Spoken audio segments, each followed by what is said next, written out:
Okay. Hello. Welcome to Xenoblade 101. This is the Xenoblade franchise is stories about orphan boys and laser swords and guns that one time. There's five main entries in the franchise so far. Well, okay, there's five games, three main entries.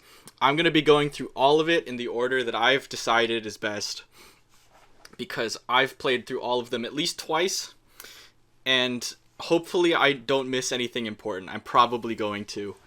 I can't guarantee that this is perfect because this is like easily 350 hours of game to go through, but I'm going to try my best. Okay. So, it's a little bit of background about Xenoblade 1. Okay, so the game was first released in Japan on the Wii in 2010. It got a PAL release in 2011, NA in 2012. That was a big deal. Fans of the game were really adamant about getting an English release. It was like they had like this whole like operation thing called Operation Rainfall, and eventually it finally happened. There were a bunch of other games included in Operation Rainfall, by the way, but this was the first game Monolith Soft, which is the developer of the Xenoblade franchise. This is the first game that they released that was all their own. They'd been like subcontracted on a bunch of games, but this game in particular was their first one.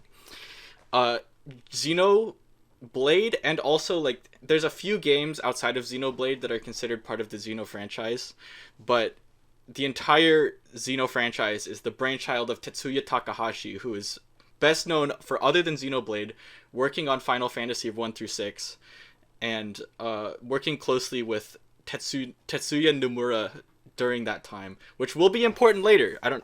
For those of you who don't know, Tetsuya Nomura is the man behind Kingdom Hearts. As I go through this, you might notice some similar creative influences. They're like they prefer the same sort of kind of convoluted but interconnected story structure. Although disclaimer, I haven't played Kingdom Hearts. I've just tried my best to understand the lore because I'm a masochist like that. Xenoblade 1 is generally considered the best Xenoblade game. Both fans and critics really like it. I think it's got like a 92 or something on Metacritic. Definitive Edition has a slightly lower score, which was a little bit of a controversy at the time.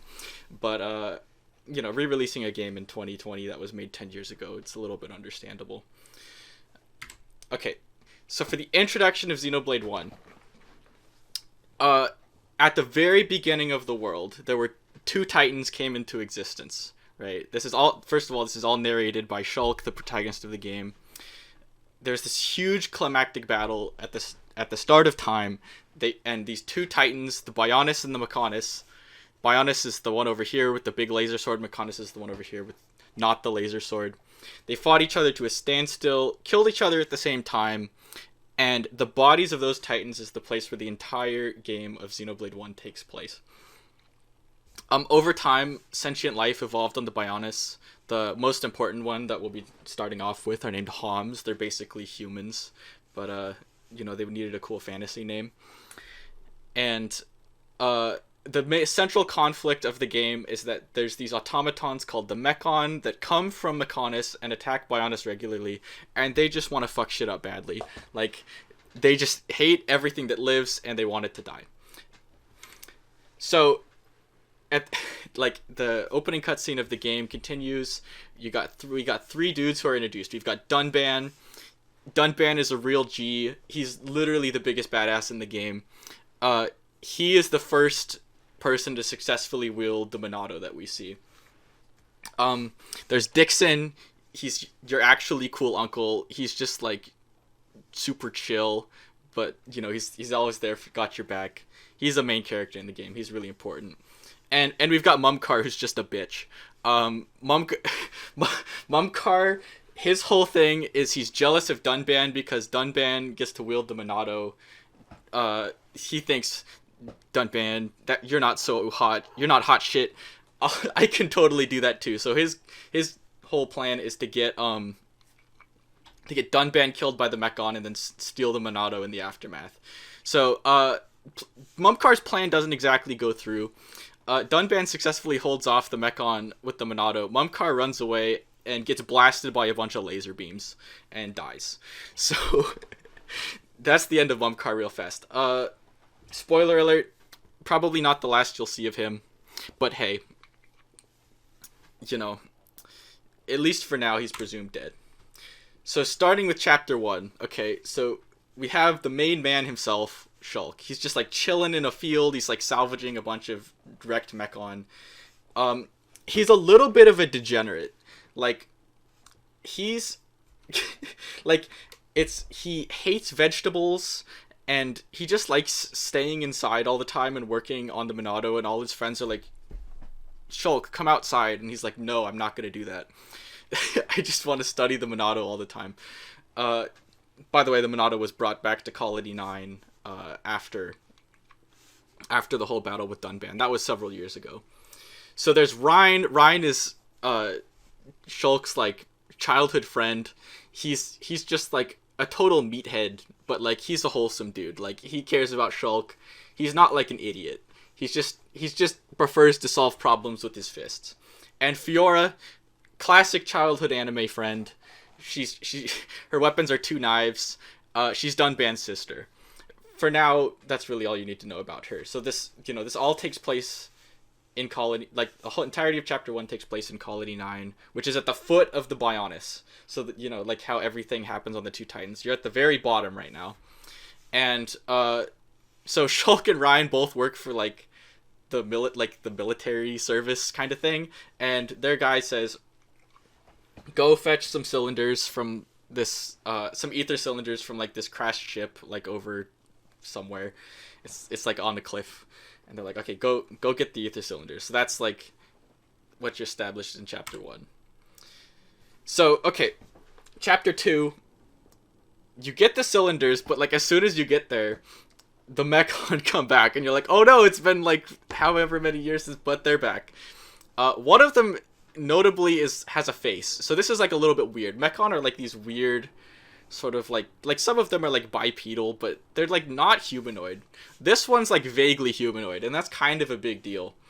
So Dunban's still around. He tries to use the Monado to fight the mechon, but he's like 30, which in anime means that he's an old fucking man.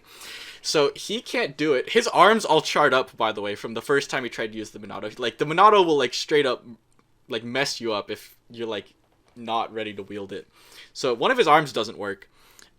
He tries to wield it again, doesn't work. He throws it on the ground, and like Shulk's like, oh no, I guess it's my turn. So he picks up the Monado, goes to, and like cuts through a bunch of mechon. It's a big deal. He can like wield it fine, by the way. Like, he even has like a small vision into the future, which is like a special ability Shulk has. He can see like a little bit into the future. And so he fights through a bunch of mechon. Can't beat the face though. Okay, something I forgot to mention. Notably, the Monado is the only weapon that can consistently hurt mechon armor. Mechon armor is like super tough, but the Monado is like a sick ass laser sword, and it can cut through basically anything, with the notable exception of beings of Bionis, right? Like, it can't cut anything that's biological, and that's like its main restriction. It's like super good against, like, okay, I'm already forgetting all the rules of the Monado. Let me back up a bit. It can't cut anything that's biological and also sentient, okay? It can like hurt like little like shitty rabbits and stuff, and that's fine, but you can't like cut a human with it. So Shulk uses the Monado, has a vision, can't cut this mechon though, right? And it's and right now it's really ambiguous as to why. So in her attempt to like stop this mechon from murdering everybody, like Fiora gets in like this tank thing and like drives it into it and like tries to blast off its face plate. It doesn't work, and he just like cuts her into ribbons. So Fiora's dead.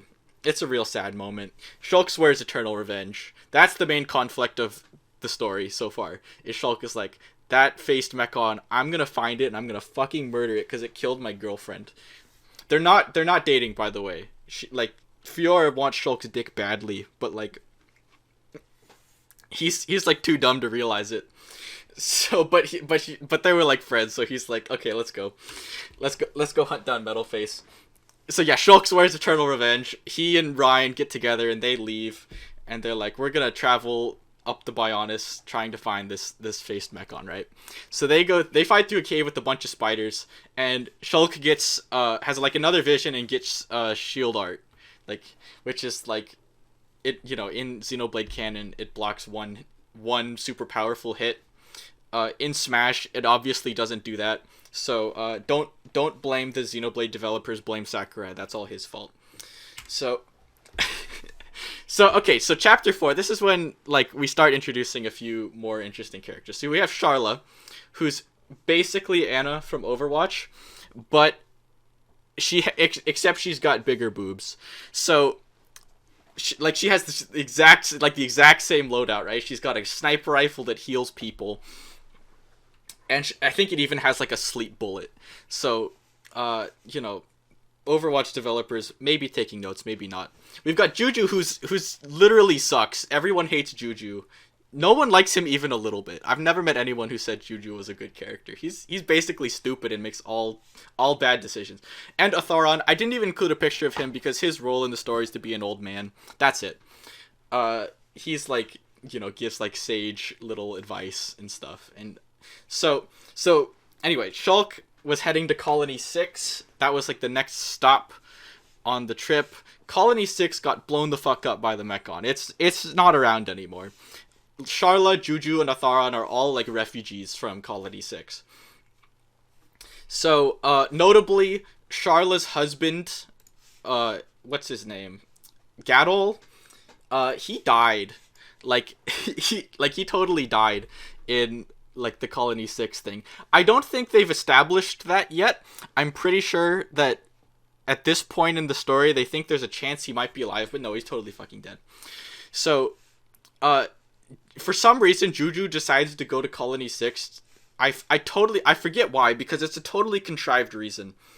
But he's like, I'm gonna go to Colony 6 and prove all of you wrong, and he like steals like this little buggy and like crashes it and gets captured by a new faced Mechon, right? And it's important that these faces are a big deal, right? The Monado can't cut them, so whenever one of them's introduced to the story, it's kind of important. So he gets captured. So he gets captured by a new face. That's the central conflict for chapter 5. So the face takes him to the ether mines, and he's like, I'm gonna fucking eat him, right? I'm gonna eat Juju because humans are yummy, and that's like the face's whole motivation. So, in the attempt to rescue Juju from the new faced Mechon, the old man almost dies, but like Shulk saves him from a vision. I believe this establishes that like Shulk's visions aren't like totally set in stone or something. Like you can kind of change the future. Like he knows he can change the future, but there's like something special about it. I forget what it is. But so they escape from the ether. They like there's like this big river of ether. Ether is like this it's basically like magic goo. Like there's a bunch of things that are explained as being ether. It's basically an excuse to have magic in the game, but it's like right now it's like this, there's the big river of the stuff. They push the faced Mechon into it, which damages its armor, which allows the Monado to cut it. So they successfully defeat that face. They find out I think they find out here it was a blacksmith. Right, it was a blacksmith from Colony 6, which was like a kind of a revelation that there's people inside of these faces, or at least that at this point all you know is that like there's like a conversion process where people become faces. So after getting out of the mines, Metal Face shows up again. He's like, you guys escaped last time, but you're not gonna escape this time. I'm gonna fucking murder you. And based Dunban shows up at the last minute and saves everybody. Except he doesn't quite save everybody. He just like holds them off long enough for this thing to show up. This is called a Telethia. They're like guardians of the Bionis. They're like super powerful. Everyone's scared of these things. So they like sense like Metalface and the other boys, and they're like, these guys are definitely intruders. We're gonna beat the fuck out of them. So that's exactly what the Telethia do. All the Mechon retreat, and everyone's like, wow, that was pretty convenient, wasn't it? And Shulk has a vision about Prison Island. Prison Island is this big black rock at the top of the Bionis, and they're like, okay, well, that mystical shit's definitely enough to go on, so we're just gonna travel all the way up to the Bionis to Prison Island. That's like the new, that's the new goal, right? Okay. Next thing, doesn't matter, swamp bullshit. There's this whole place called Satoral Marsh. Nothing plot relevant happens here, really. They just like the whole goal is to travel up to the top of the Bionis. This is just like the next place. There's a bunch of gameplay obstacles in your way, but basically this is the next step. Like you're going this way. Satoral Marsh is like right here at the ass of the Bionis. The entire goal was to get through here. So chapter 7. Okay. Bunch of important characters here. First one, Melia. Melia is 90 years old, but she's a magical girl, so she's supposed to be like 18, I don't know. She got into a fight with a Telethia in Macda Forest, which is the new place they're at. It's like around the chest area. She actually has like magical ether powers. Like everyone, like all the Homs are like a bunch of shitters, and they have to like use like catalysts like to use ether powers. So like Charla uses bullets, right? And there's like other ways to do it, but those are like the two main ether users in your party. She also wants Shulk's dick badly. Not at the start, but after this chapter, she definitely does. Ricky, he's introduced later. I'll get there, and then I'll get there later. So there's a Telethia running amok in Magna Forest. Melia got dispatched to deal with it. She had 2 bodyguards. They're both dead. She barely survived. Party stumbles upon her and is like, okay, we need to heal her ass, because like we're good guys and we help cute girls in need. So if I remember correctly, Charla needs like 2 pure ether crystals or something to like heal. To heal Melia from like being next to dead. So like Shulk goes down to the water and meets Alvis. And Alvis is this boy. He's like the twinkiest motherfucker in any Xenoblade game ever. He's like, yeah, like I said, professionally mysterious. Like he doesn't reveal anything about himself. Notably, he's able to wield the Monado as well as Shulk is, which is like a big deal, because like Shulk's like this anomaly, right? You're not supposed to be able to wield the Monado well. It will seriously mess you up if you do that, but Shulk can wield it indefinitely, and so can Alvis. Alvis even teaches him a new art, Monado Purge, that allows him, like, so Telethia can read minds, and Shulk can see the future. So apparently being able to read minds beats being able to see the future.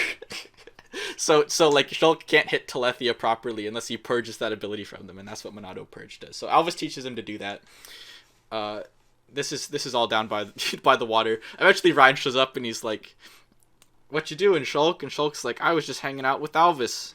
And Ryan's like, "No, you weren't. There's nobody here." So it's implied for a little bit that Shulk's a crazy person, but he's not. Alvis is a real boy. So you fight the Telethia with your newly acquired abilities and Melia. And like I forgot to mention, in the middle of this forest is a tree full of Napon. Okay, and Napon all look like Ricky, this guy, and they're like the little fuzzballs with wings, and they're generally cute, but sometimes extremely annoying. We'll get there in the next game. So like the chief of the village is like, "Thank you for slaying the Telethia. It was really fucking our shit up. We're in our gratitude, we're going to send off Ricky, who's our honorary hero pawn, right?" And really they're only sending Ricky because he's massively in debt and needs to pay off his debt through adventuring. So chapter 7, 2 new party members, Melia and Ricky. Total party size is 6 now. It's Shulk, Ryan, Charla, Melia, Dunban, and Ricky.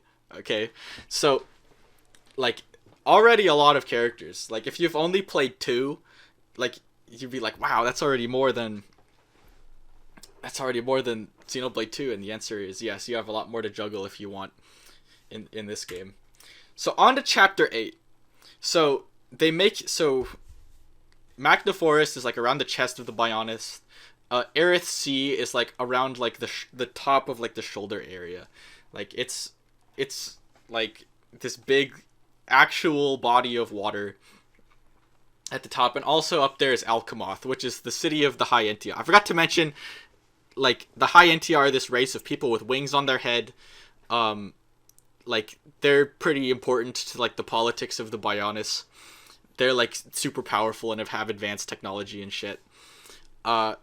It's later, you find out that Melia is one of these, right? But notably her, like, head wings, which is, like, what differentiates High Entia from Homs. Also they're, like, 90-year lifespans, right?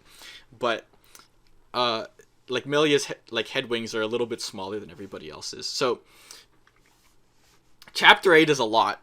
I've got several slides devoted to Chapter 8 because there's a lot to go through. So, a few new characters. We've got Larithia, a literal eugenicist. She like, Melia is half Homs, which is why her head wings are smaller. And Larithia hates her because she's like, half Homs in my bloodline? Like, what the fuck? Like, that's not allowed. It's not even her bloodline. Like, she's just like the science advisor to the king. I'll get to it in a second.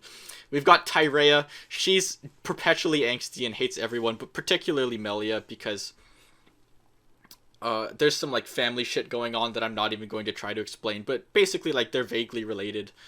I don't think even by blood, just by, like, law. And Tyrea hates Melia because Melia is revealed to be the princess of the High Entia, which is kind of a big fucking deal. Okay, so, like, next two characters are Melia's family. This dude's name is Saurian. This dude's name is Callian. They're both actually pretty cool. Like, the High Entia are pretty xenophobic, but these two are, like, actually pretty good dudes. Yeah, so, like, those are Melia's family. Melia is Saurian's daughter. Callian is her half brother from, like, it's like Saurian had, like, 2 wives. That's how Tyrea and Saurian are related. Tyrea and Callian are related to Saurian and Melia. I know this is a lot. This is, like, also even not that important, so I'm just gonna try and skip through this. So there's a lot of politicking going on. Okay, so there's like, everyone hates everyone else. Nope, Melia's gonna be the next empress, and these two do not like that. Like, they're like, what if we just got rid of her and installed somebody of pure blood on the throne? Because that's what we want. So, importantly, Alvis is back. He's the, like, court mystic. Like, he's, like, helps them, like, do, like, these divining rituals to, like, see a little bit into the future. Not like Shulk, but, like, see a little bit into the future and divine maybe what's gonna happen.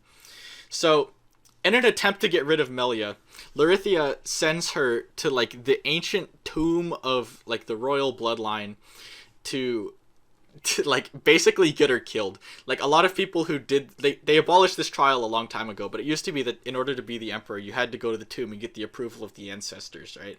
And a lot of people fucking died doing this, so that's why they stopped. So, but they're like, what if we did it again, just for shits? And they're like, and Saurian is like, you know what?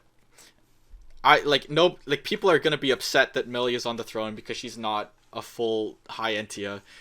If she goes and passes, that'll, like, legitimize her emperorship. So he's like, okay, fine, go do it. It's revealed at the tomb that, like, Melia's not even half High Entia. She's, like, only 20%, and, like, the AI in this place, which is supposed to, like, represent the will of her ancestors, it's like, good shit. This was what we wanted all along. We don't, like, High Entia blood is actually a curse. In order to preserve the culture, we needed to dilute High Entia blood as much as possible. What this curse is not explained yet. It will be explained later, and it's very important.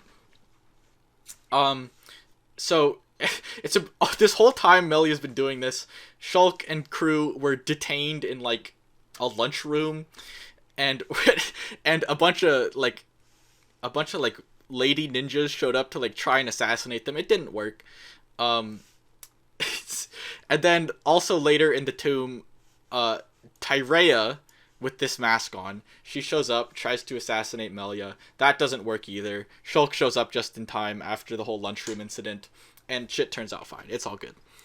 So Melia has the approval of her ancestors. Good shit. So okay. After all that, the High Enti are like, okay, fine, we'll let you guys do what you came here to do after all the politics. Okay, so this is where shit starts being interesting. Okay, so like at this point in the game, it's like you're probably like a good 30 hours in. Like a lesser game would be over at this point, but this is Xenoblade, and and Xenoblade is not quick to end. So finally, you get to Prison Island. Prison Island is like over, like it's not like close to Alchemoth, but it's like in the Aerith Sea. Alchemoth is the High Entia city, if I didn't mention that already. So you finally get to Prison Island. You like open it up, and like it's revealed that the entire complex was there to house a giant. So what is a giant? Okay, so the giants are like the precursor race on Bionis. They're old as fuck. There aren't any of them anymore. This is the last one. Okay, and he's imprisoned inside Prison Island. Okay, he says his name is Zanza, which is like kind of a big deal. He knows like arcane mystic secrets and shit. Like I think it's said that he was like the one who crafted the Monado or something. Or knows shit about it at least. So he's like, okay, the main restriction up to now was that the Monado couldn't cut sentient beings, okay? And he's like, I could just make that not be a thing. But like you gotta like but Shulk, like you gotta like let this happen, and everyone's like, bro, the Monado is like literally a super weapon that can like it's so dangerous, we can't even fathom how dangerous it is. You should like probably not do this. But Shulk is like, I'm on this quest to kill Metal Face. This whole time he's like, I want to kill Metal Face, which is the face from the start of the game, right? That killed Fiora. So he's like, I will at any cost, I'm gonna upgrade the Monado to be able to cut Face Mechon, right? And so that's what he does. And Zanza does this, does this big thing, he's like, let the shackles be released. And the Monado upgrades into the Monado 2, right? So that's what this is saying. If the Monado was so good, why isn't there a Monado 2? There definitely is. It's like bigger and badder and like sharper, and it can cut Face Mechon now. So okay, new and old faces. Metal Face shows up and fucking murders Zanza. Like he's got this whole time, like there's this like sub drama going on about the Mechon constructing like this special spear that can like cut through anything. Like literally it will disintegrate biological material upon contact, and like he just like fucking yeets it and like kills Zanza right there. And it's like, oh fuck, that's kind of a big deal. There's also a new face, which is this one, Face Nemesis. Notably, it's found out that this is being piloted by the body of Fiora, okay? And you're like, oh shit, that's Fiora. I thought she was dead. Except that it's really not Fiora. It's like another consciousness inhabiting the body of Fiora. Okay, so like Shulk's like in denial about this, obviously. He's like, Fiora, I'm gonna come find you. You know, it's like. And then, so now the central drama of the game is now not just killing Metal Face, it's also getting Fiora back. Because, you know, Shulk's obviously very upset that he let her die at the start of the game, and he's like, I'll take anything to get her back. So chapter 10. Okay, so the team gets tired of politics. Notably at this time, as they're leaving, the High Entia are like, what if we weren't xenophobic anymore? What if we like cooperated with the other beings of Bionis? So like there's three notable races on Bionis. Okay, you've got the Homs at the bottom, you've got the Nopon in the middle, and you've got the High Entia at the top. And the High Entia are like, okay, we're all gonna cooperate and we're gonna fight the Mechonis because like that's the reason they've been winning, because we can't work together. So so you all leave all that behind, and you're like, okay, I'm just gonna go fucking kill Metal Face and get Fiora back, because that's the whole plan. So your whole goal is to like cross the shoulder of Bionis and like get to Sword Valley, which is so when the Bionis and the Mechonis kill each other, the Mechonis' sword, which is notably not a laser, was like it's like indented into the side of the Bionis, right? So that's like a pathway to get from Bionis to Mechonis if you're going on foot. So this is the obligatory snow area. It's called Valak Mountain. It's full of pretty crystals and stuff. It's a nice area. And so, okay, so Chekhov's metal claws are paid off here. If you're familiar with Chekhov's gun, This whole moment was telegraphed. It's revealed that Mumkar is still alive. If you didn't realize it by the fact that he had the same voice, I'm sorry. Uh, so, and also he had metal claws in the intro. And that's like Metal Face's main weapon is he's got metal claws. So Mumkar's around. He's like, I still want the Monado, and I still want to get back at Dunban because I'm still a bitch. So like, if I remember right, so like Face Nemesis shows up too, and Face Nemesis is like kind of like not totally on the Mechon side. Face Nemesis is like, what if we like didn't kill everybody, and like. Mumkar's having none of that shit and like threatens to kill Fiora's body, and Shulk is not happy about that. So like Shulk's actually willing to give Mumkar the Monado, and then I forget how the issue is resolved, but basically everyone leaves and it's like nothing happened. It's just established that Mumkar is like the primary like villain of the game at this point, and yeah, like it's totally established that the being in Fiora's body has no fucking clue who you are. Like low key can access Fiora's memories a little bit, but not really. So you cross Sword Valley and you get to Galahad Fortress, which is your whole goal. Galahad Fortress is like the place where all the Metcon are coming from. Remember that green ether goo? It's been absorbing that this whole time to like make super weapons that are like gonna just disintegrate things from the Bionis, like that spear. It's like this is like the main base. So shit's metal.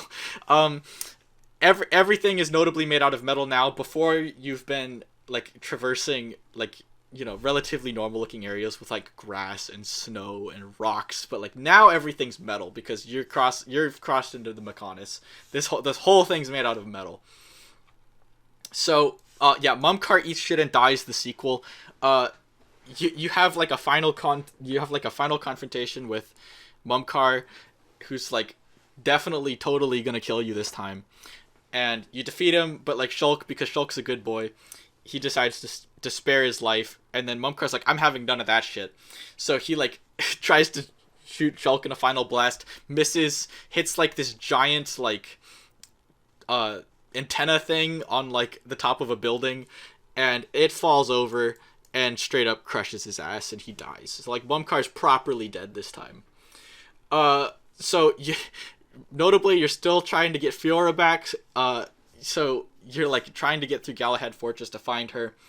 And it's revealed that so this guy shows up. Okay, this thing's name is it has like two names. One is Yaldabouth, which is fucking awesome, great name, even though that name's totally overused. The other name is Goldface, which is just like a little bit, you know, I'm kind of tired of them naming just naming the faces after what color they are, so we're gonna go with Yaldabouth. This is like the biggest, baddest face. Like, it's significantly like more powerful than any of the other faces, including Face Nemesis. So it's also revealed that this dude has reverse Deus Ex Machina. So like the only thing that can hurt Face Mechon is the Monado, right? Or like things imbued with power by the Monado. The Monado can like enchant the party to like be able to hurt Mechon. It's like that's like one of its powers. So it's revealed he has this generator that will just totally like deactivate the Monado. It just will stop working. And you're like, okay, well this was not telegraphed at all, but fine. And so it's revealed that the being inside of Fiora is named Mayneth. Right before this dude's about to fuck you up, Mayneth is like, no, I'm not gonna let that happen, and saves Shulk, saves the gang, and Galahad Fortress is destroyed and tumbles into the sea below. So, like, and this is like kind of like a big deal. Like, Galahad Fortress is a pretty big base. This is also, yeah, like I said, this is the forward operating base of the Mechon. So chapter 12, okay.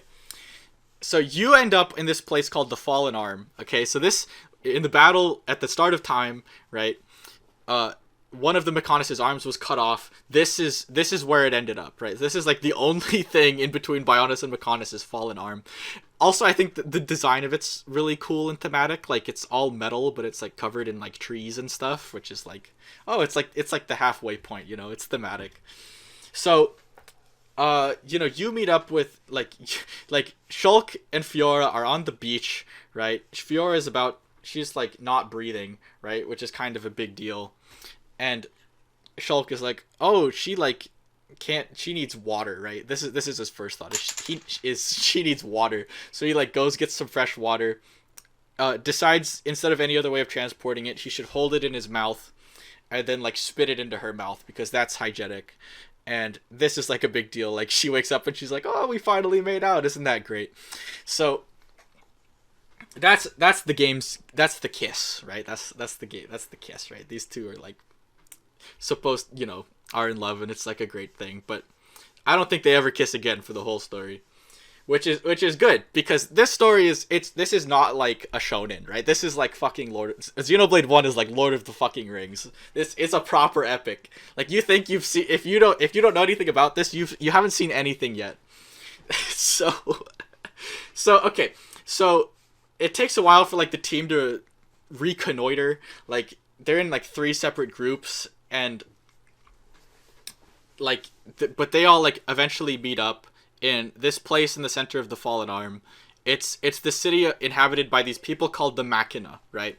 So the Machina are like the sapient race from the Mechonis, right? So it's like Bionis gets 3, Machina just gets 1. Like the Mechonis just gets 1. It's the Machina, and they're like properly intelligent. So like the 3 you need to worry about. It's Mikol. If you know who MODOK is from Marvel, he's just like a fat dude in a chair. That's exactly what Mikol is, except he's like, so his son's Egil, who I'll cover next. He's like, yeah, you should totally kill my son. Like that's like, he's not a great dude. So there's Egil. He's the dude. He's the pilot of Goldface or Yaldabaoth. He's like properly a genocidal maniac. He hates everything having to do with Bionis, but he has good intentions, which I'll get to later. He's just totally a whack job though. And then there's Vinaya. Her entire point in the story is to be Egil's sister, who tells him to stop. She's like, maybe if you stopped killing everybody, things would be better. And Egil's like, no, I'm just gonna kill everybody. So. So that's Vinaya's role in the story. So yeah, Fiora's back properly this time. It's not Maineth anymore. Fiora's personality's back. They're like kind of cohabitating. It's like, they can like sense each other or some shit. And the Machina give a quality pit stop. Notably, the Machina have like a flying vehicle called Junks. It's like a little spaceship looking thing. It's fast. It can save you in difficult situations. That's what you need to know about Junks. Okay, so at this point, back at the farm, the alliance is properly underway between the Hyentia, the Anapon, and the Homs. They're like mounting up for like a big offensive against the Mechon, right? Because they're like, if we don't, we're all gonna die. So Maineth gives a bunch of lore at this point. She's like, all about it's like all about Egil and stuff. I'm gonna cover it later. So the gang climbs like all the way up the Mechonis. Like they're like in the middle. Like there's I think the place in the game is literally called Mechonis Interior because you just climb all the way up through it, and you're ambushed by Jadeface like right before you get to like the next destination. And so so Fiora's back. I thought I put it in here. I had the subtitle "Waifus Never Really Die," but anyway, husbandos also never really die. So remember Charlotte's dead husband and how that was like like the entirety of her character up until this point. So he's not even dead. He got recruited into like the whole faced Mechon program, and he got his memories wiped. So he's just like an automaton, right? So.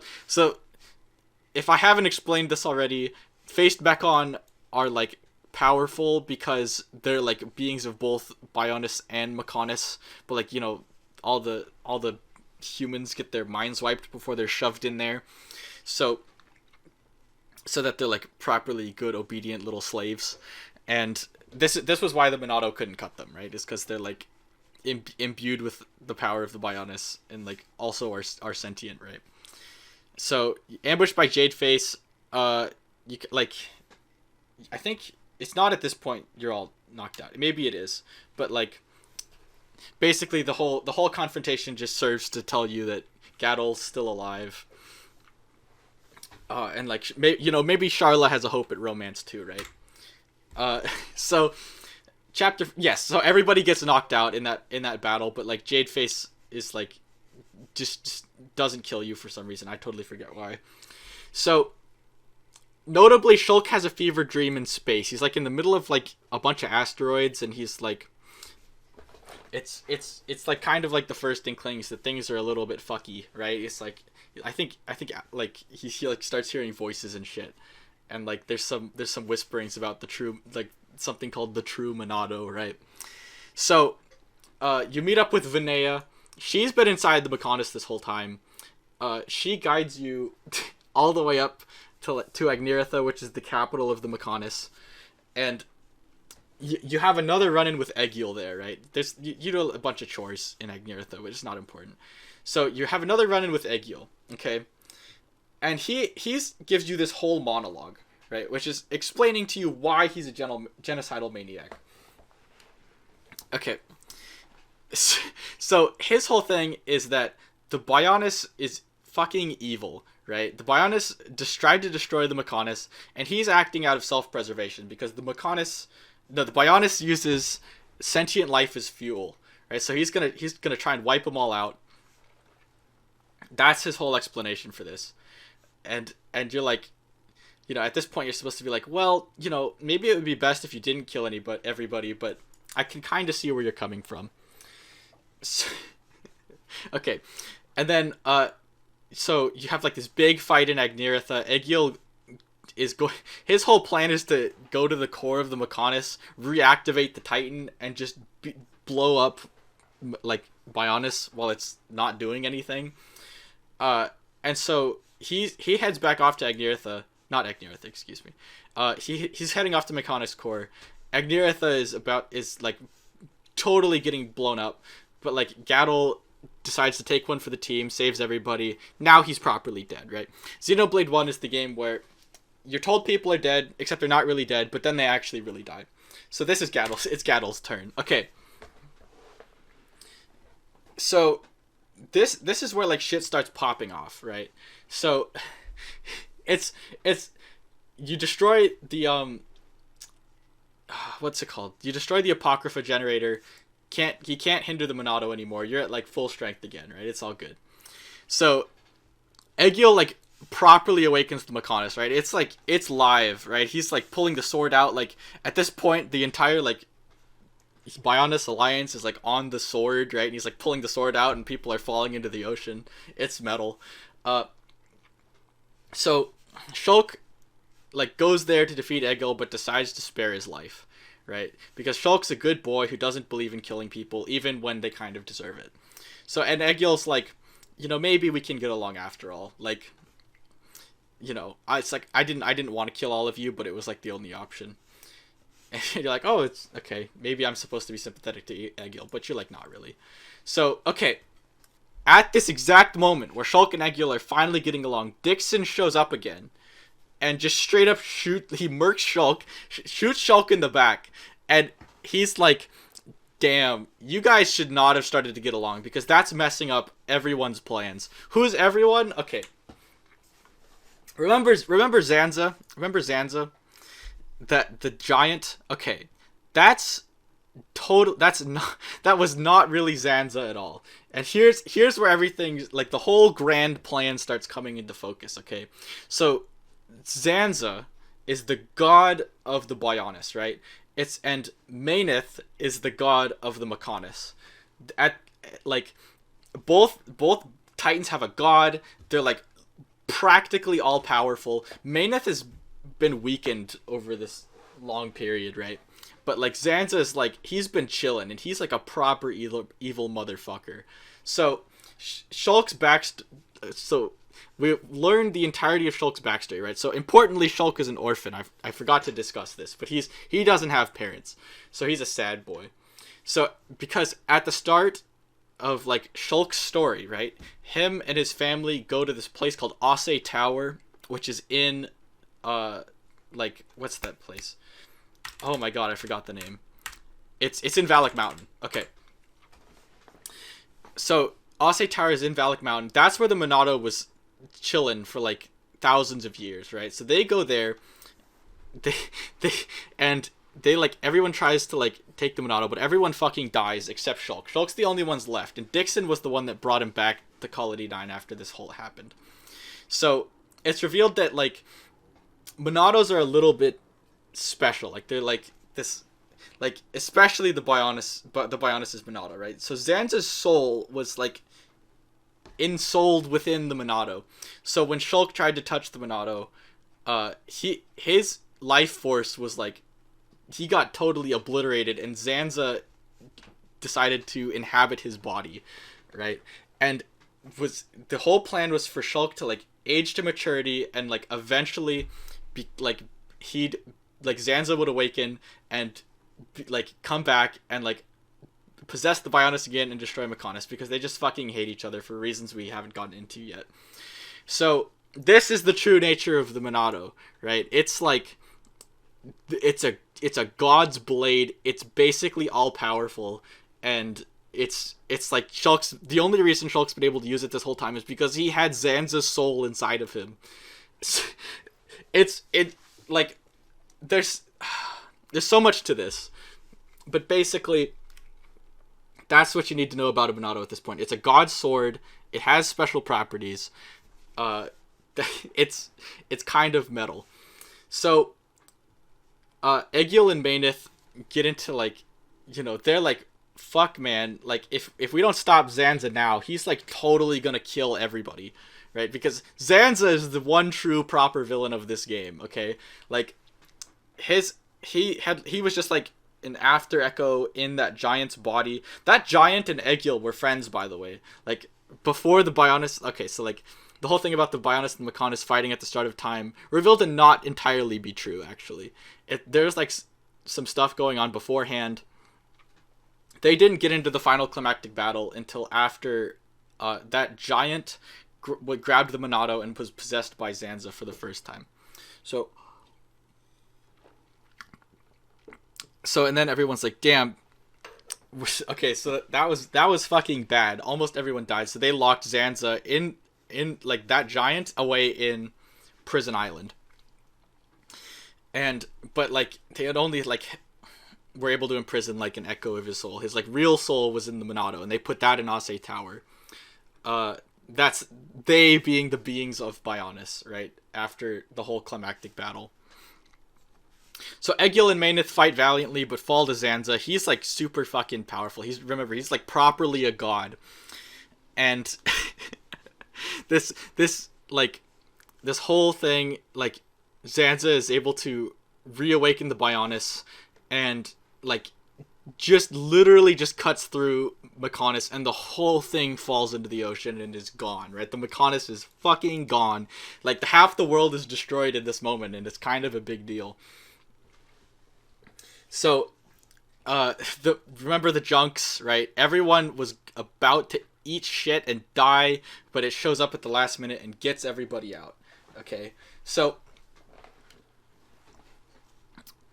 let's see. Am I forgetting anything? Shulk is okay. So Shulk is like just kind of like this vessel for Zanza's soul. Zanza is the proper bad guy. Dixon. Okay. Dixon is a servant of Zanza. This whole time he's been double agenting you. This was his plan all along, was to awaken Zanza at the critical moment. And it's like everyone's like, damn, Dixon, this whole time like you were playing us like this, and he's like, yeah, like I was your cool uncle, but now I'm fucking evil. Okay. So chapter 17. Okay, this is the last chapter of the game, but there's still so much to go through. So Junks and everyone retreat to Colony 6. Or like it's importantly, a main mechanic of this game is that you've been able to rebuild Colony 6 this whole time. It's like a secondary game mechanic. So that's where you go, right? And you hang out with like all the people you've met back this whole time. So Shulk's back in space, right? Shulk's like kind of dead at this point, but he's back in space. Alvis is like, he hears Alvis's voice. He's like, Alvis is like, if you find the true Monado, then like everything will be fine. And Shulk's like, what the fuck even is the true Monado? What is that? But like, he basically wills himself back to life and is like, okay, like, I'm not gonna let Zanza win. I'm gonna go fight everybody, right? And win. So, right before Shulk has this climactic, like, willing himself back to life moment, Zanza's Trinity is revealed, right? They all show up in Colony 6 with a bunch of Telethia. Okay. Something I skimmed over at this point, okay? So, Telethia are important in like, they are effectively the immune cells of the Bionis, right? They're basically the white blood cells. They keep any threats out, and they also serve to like harvest the souls of live sapient beings every so often. So importantly, remember that curse that I said would be important later on the High Entia? The curse is that if you have a certain proportion of High Entia blood or more, the Bionis can just fucking turn you into a Telethia, right? So this is what happens to all the High Entia. They all get turned into Telethia, and it's bad. Like, there's only the mixed race ones survive. So this was why the people, like the AI in the tomb was like, okay, good, you're like 80% Melia, you're gonna be fine. Like, you're not gonna turn into a Telethia. You just need to like make sure everybody else ends up like you eventually. So, but it's too late. Most of them turn into Telethia, and they're like completely beholden to Zanza, right? They serve Zanza completely. It's like, you know, they're effectively like his military force. So, the Trinity shows up in Colony 6 with a bunch of Telethia, okay? So the Trinity is Dixon, notably. Dixon is also like old as fuck. Like, he's like ancient, but like he's just like likes to masquerade as like this normal Homs person because he's like a trickster. Okay, then we've got Alvis. Remember this super mystical motherfucker? He's like, you know, he's kind of around, but he's like not as interested in like murdering everybody as these other two are. And we also have Larithia, the eugenicist. She's just like, it's revealed she's not only like evil because she's a eugenicist, she's also evil because she wants to commit mass genocide on all the beings of Bionis and bring God back. I can't stress this enough. Zanza's like a proper god, like, for all intents and purposes, all powerful. And so the team, like, you know, they beat these guys off, like, with Shulk comes back. It's this big hero moment. It's nice. And they fight through the Bionis interior and kill Larithia. Okay, so one of these, so she's gone, right? She's dead and gone. So now we're like a third of the way through chapter 17.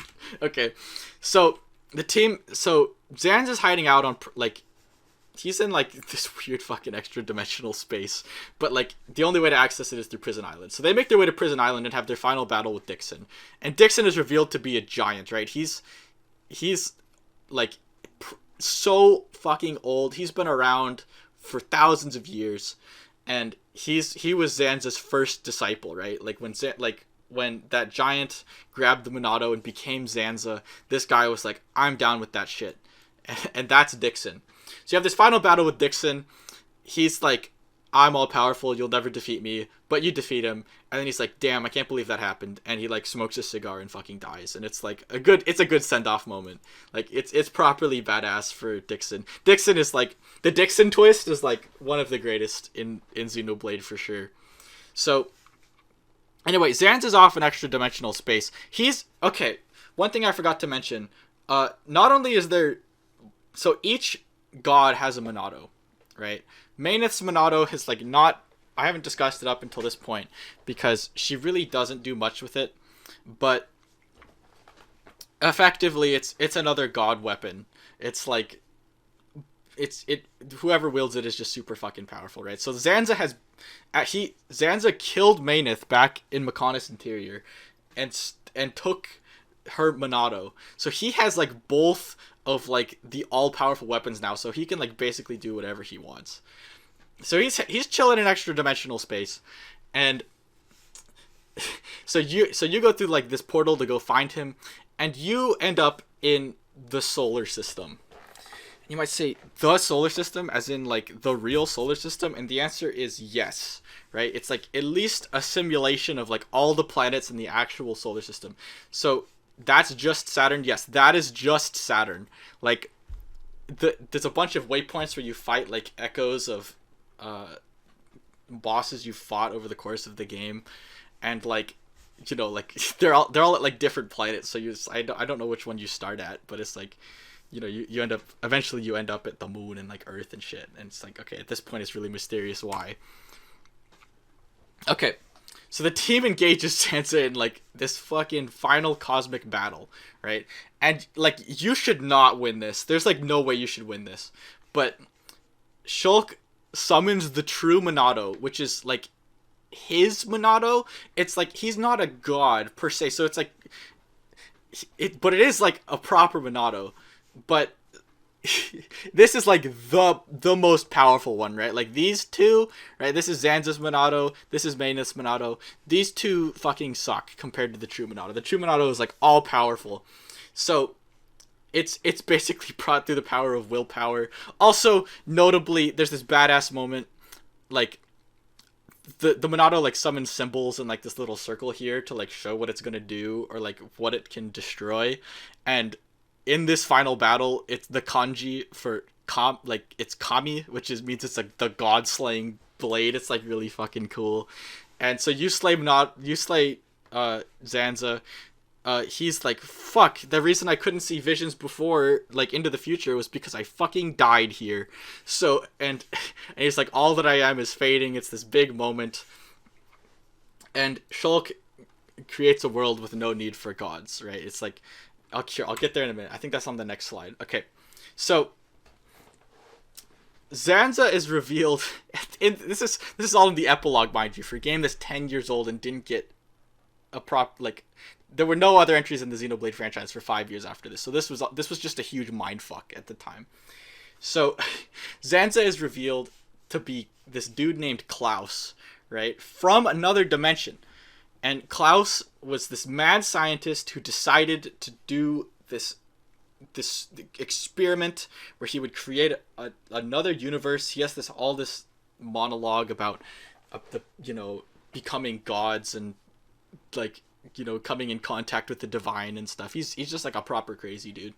So that's who Zanza is. Okay, Zanza is the scientist from named Klaus from another dimension. Okay.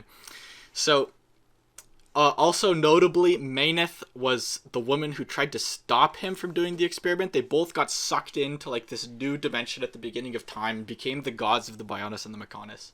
And that's why they're locked in everlasting battle, because they fucking hate each other because of like something that happened in another dimension like an eternity ago. So, also, Alvis has been around this whole time. He's been talking to you in like visions and stuff. Notably, you didn't kill him. He just kind of like sat this whole thing out and decided to be like this impartial observer. And Alvis claims to be a supercomputer from the original universe, right? He's like, that's all you're given, right? That's all he says to you about what he is. And that's like, you're like, what the fuck? That doesn't give me any information to go on. So Alvis offers Shulk a bunch of choices, right? Like Alvis is he's basically in charge of the universe. So you know how I said like Zanza and Mayneth are practically all powerful, and then like there's like Zanza with both Monados who's like above even those. Then there's Alvis at the top. Alvis is like the real G. He's in charge of everything. So he says to Shulk, okay, you've got two options, okay? You can become a god, right? You Shulk can become the god of the new universe, or you can create a universe with no need for gods. And that's like the whole theme of the game, right? It's like the Homs, like, these mortal beings don't need gods to guide them through the universe and determine their fates. They can they can have free will, and it'll be great, and everyone will live together in harmony forever. So Shulk obviously says, no, I'm not going to become a god. I just want to chill with my friends and, like, drink beers on Saturdays. It's going to be great. So like, he throws the true Minato up into the air with the other two Minatos, and they, like, combine their power to, like, create this new universe with no need for gods. And, like, another thing is Alvis says, like, the universe is stagnating and, like, you need to choose, otherwise everything's going to go away. So it's kind of good that Shulk chose something. So Colony 9 is flourishing months later, right? The one at the foot of the Bionis. Fiora has her Ham's body back. Notably, she's, like, for a while she was, like, mostly Mechon, and, like, they finally got her Ham's body back through a bunch of finagling. And, like, so all the species living happy together, the Napon, the Hyentia, the remaining Hyentia who haven't been turned into Telethia, and let's see. Yeah, the Hams, Machina, Napon, Hyentia. They're all chilling together in Colony 9. Everything's good. It's like kind of implied that, like, things are going to be happily ever after. And this is the end of the game. Like, and it's, I can't stress enough how much of, like, all of this shit that happens right here, like, all of this was just left alone for, like, years. Like, it's like, I can't think of, like, a good example, but, like, everyone's like, whoa, this shit's crazy, but, okay, fine, whatever. Like, I guess this is just the end of the video game. So it's important to note at this point that the guy who's like in charge of the Xenoblade games, right, Tetsuya Takahashi, he's, like, totally a Tetsuya Nomura type. Like, he has, like, these little plans. He might not know how they come together, but, like, he's got, like, little plans. So, like, this seems out of the blue right now, but, like, I bet he was banking on, like, okay, we'll get to make more games eventually, and we'll get to talk about it. But importantly, like, okay, so it's like Xenoblade 1, this is the end of the self-contained story. Okay, so next, recently with the release of Definitive Edition, there was, like, this little after story released. It's mostly a nothing burger, but there's some important stuff here that is, like, going to be important for later. So Shulk and Melia go looking for the ruins of Alchemoth. They're like, the city's still out there somewhere. We need to go find it. Maybe we'll find a way to reverse telethiification. This is like a big thing, right? Like, it's made very clear in the main game that if you get turned into a Telethia, there's no way to go back. So, but she's like, like, such a significant portion of my species is out of commission. Like, we need to, like, try and bring them back. So Shulk and Melia go looking for the ruins of Alchemoth, trying to, like, figure this out. They're shot out of the air by this being called the Fog King. It just shoots a gigantic fucking laser at them.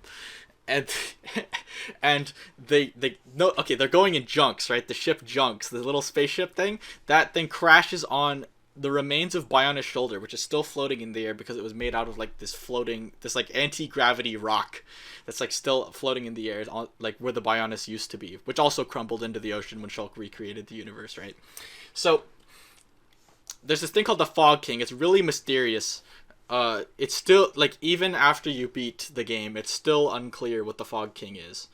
But there are some ideas. I'll get to that later. So there's two stowaways on the junks, Kino and Nene.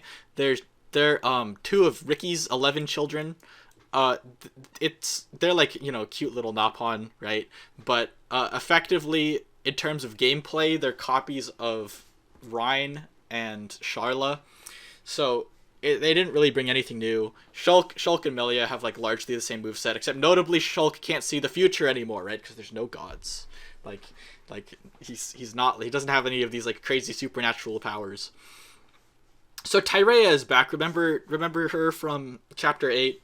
She's working with this little Hyentia scientist boy to try and reverse telethiification, right? They're not really succeeding at doing anything, but hey. So, but it's like that's like their whole goal. So they're chilling up there on Bionis' shoulder too. There's this dude named Gaelgar who's reverse Larithia. He's, like, totally got a massive boner for the concept of being mixed race. He's like, ooh, that's the way. Like, all of those, like, pure blood Hyentia, they're a bunch of bitch ass motherfuckers. Like, they deserve to get turned into Telethia.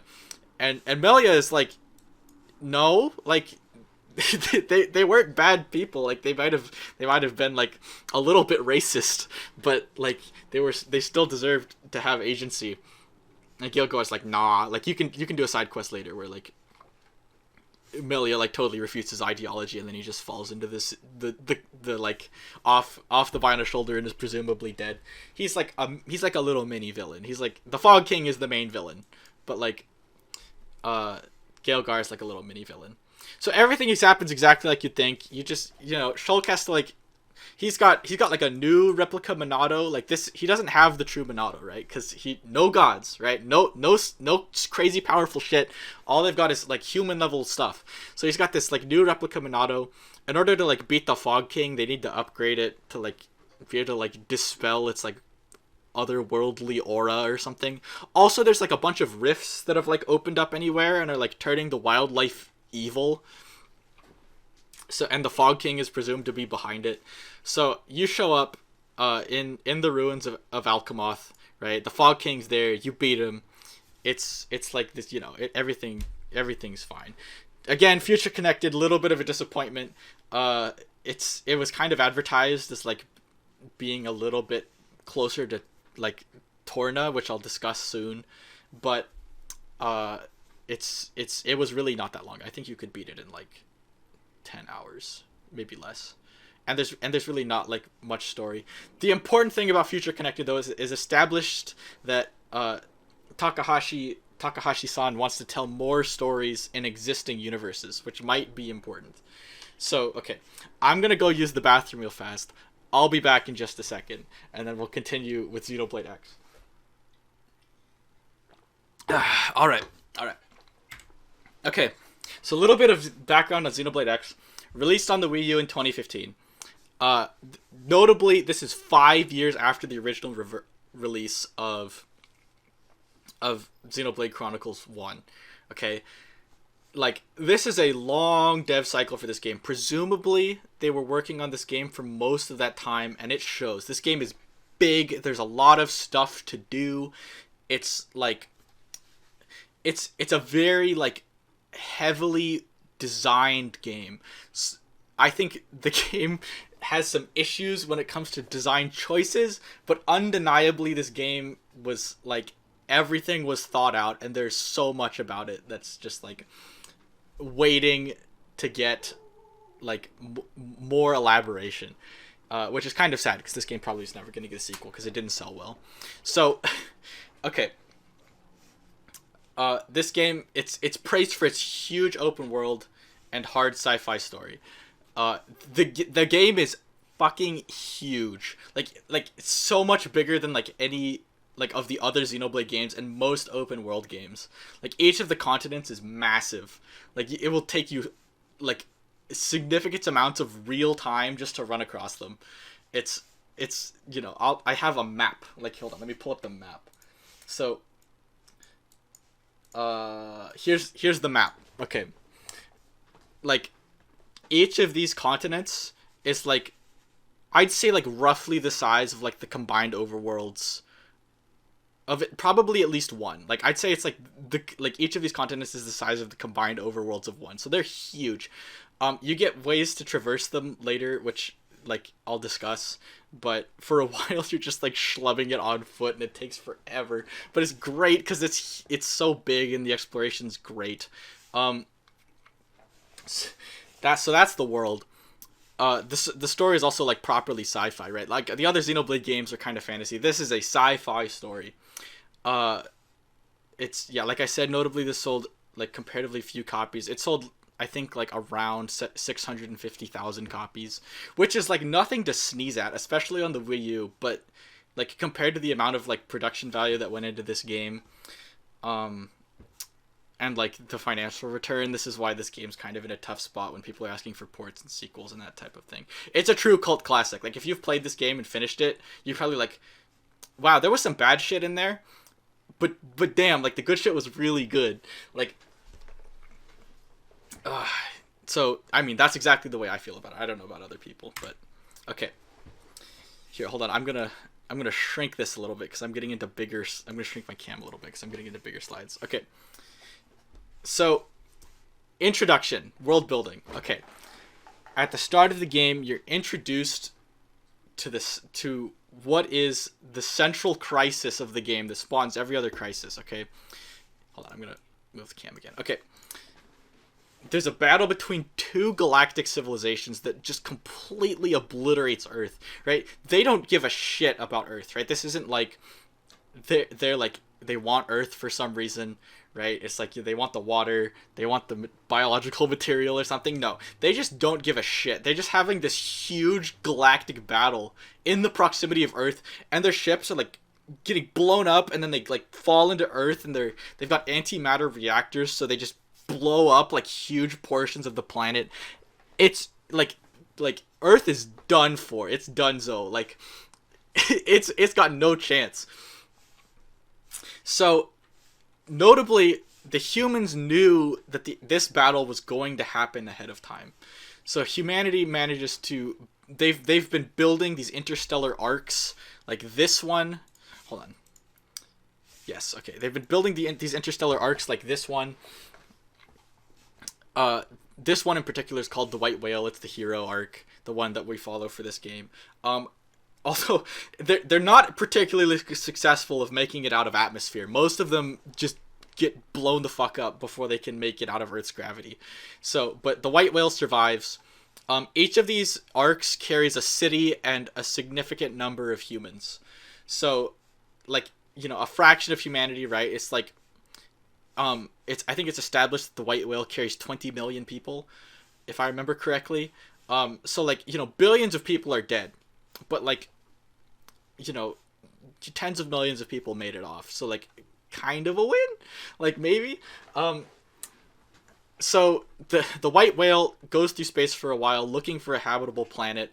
But eventually, one of these galactic civilizations catches up with them, right? Even though they didn't give it's like established that these civilizations do not give a shit about humanity, really. They're like, like, oh, you know, we stumbled across you, we might as well murder your ass. So the White Whale crashes on this planet called Mira, and Mira is like this really interesting place. Like I said, like here's the map. This is like it's established that this is maybe not even all of Mira. This is just like what you see, like during the course of the game. Mira might be an even bigger place. It's also, this is just theory crafting on my part. My guess is that Mira is like slightly smaller than Earth in terms of like mass. You can jump like 20 feet in the air, and like the wildlife gets super, like, you know, like hundreds of feet tall. It's like for some of the bigger ones. So it's just kind of like, you know, Mira's like this strange place. Things work differently here. We'll get more into that later. So there's the notably, Xenoblade X is the only game where you get to customize a player character. So that character is default name is Cross. Everyone refers to that character as Cross. You're kind of like a proper character, even though, like, I mean, you get dialogue options, but they don't matter. But like, technically, you're a character in the game. So you get awakened by this chick named Elma, and she's like a commander or a command. I think she's a commander in like an organization I'll get to just a second. But she's like, you know, wake the fuck up. You've been in this stasis pod for 2 months. It's time to go.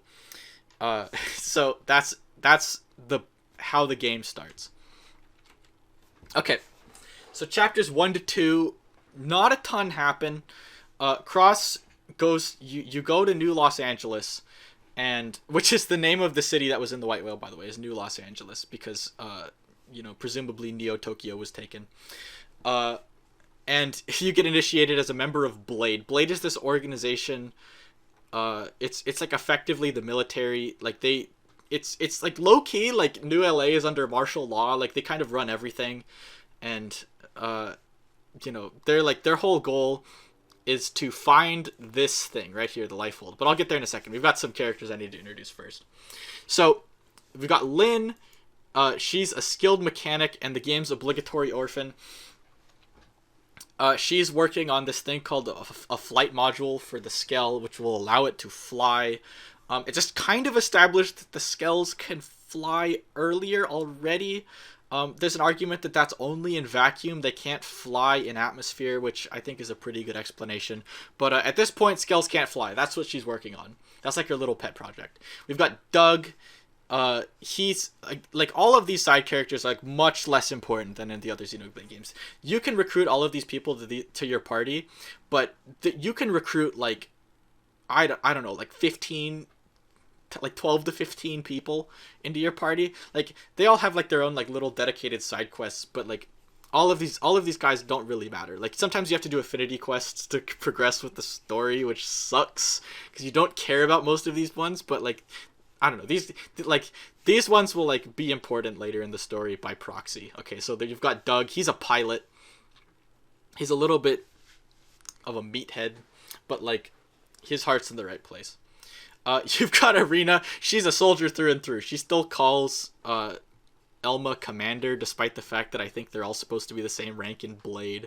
She's like, you know, just textbook soldier.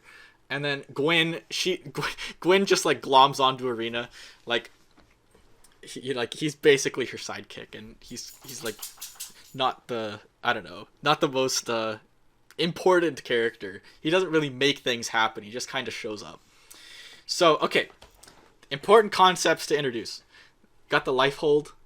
This is the main conflict of the game. Okay, the life hold was the place in the White Whale where the like everyone's bodies were stored. Everyone's bodies were stored inside the life hold. Okay, like at this point in the game, you think not everybody, right? Because there's humans walking around, right? So it's not everybody. Spoiler that we'll challenge that later. You've got Frontier Nav. This is this series of probes that Blade has been installing around Earth. Not Earth, excuse me, Mira. If you like, the idea is that if they plant enough of these probes, they'll be able to triangulate the location of the life hold, which is lost. It's also running on backup battery, and at the start of the game, there's only 60% battery left. And if the life hold runs out of juice, everyone inside of it presumably dies. So, and that would be bad. There's like 20 million people in there. So, and also Mira's ecosystem, it's like properly megafauna through and through, right? Everything's big and dangerous, and like humans like are not meant to survive here. Like everything kind of wants to get rid of you. Like and you know the humans make this big deal of like coexisting, but like basically everything will try and eat you immediately. So like you're kind of justified in trying to protect yourself from the giant wildlife. Okay. So that's all that's established in chapters 1 and 2. It's just basically a long introduction. So chapter 3, enter this motherfucker right here. This is Tatsu. He's easily the worst character in any Xenoblade game. Anyone who disagrees can fight me. He's like basically Jar Jar Binks. This comparison's made relatively often. Like he's only there for comedic relief and sometimes to fuck up the plot. So you go to like, you know, you're sent to like investigate like a bunch of your a bunch of Blade members like didn't come back from one of their missions. You're sent to investigate. You run into a bunch of Ganglion. Okay, who are the Ganglion? The Ganglion are one of the civilizations that participated in that galactic battle that got you fucked up. They're also the ones that destroyed the White Whale.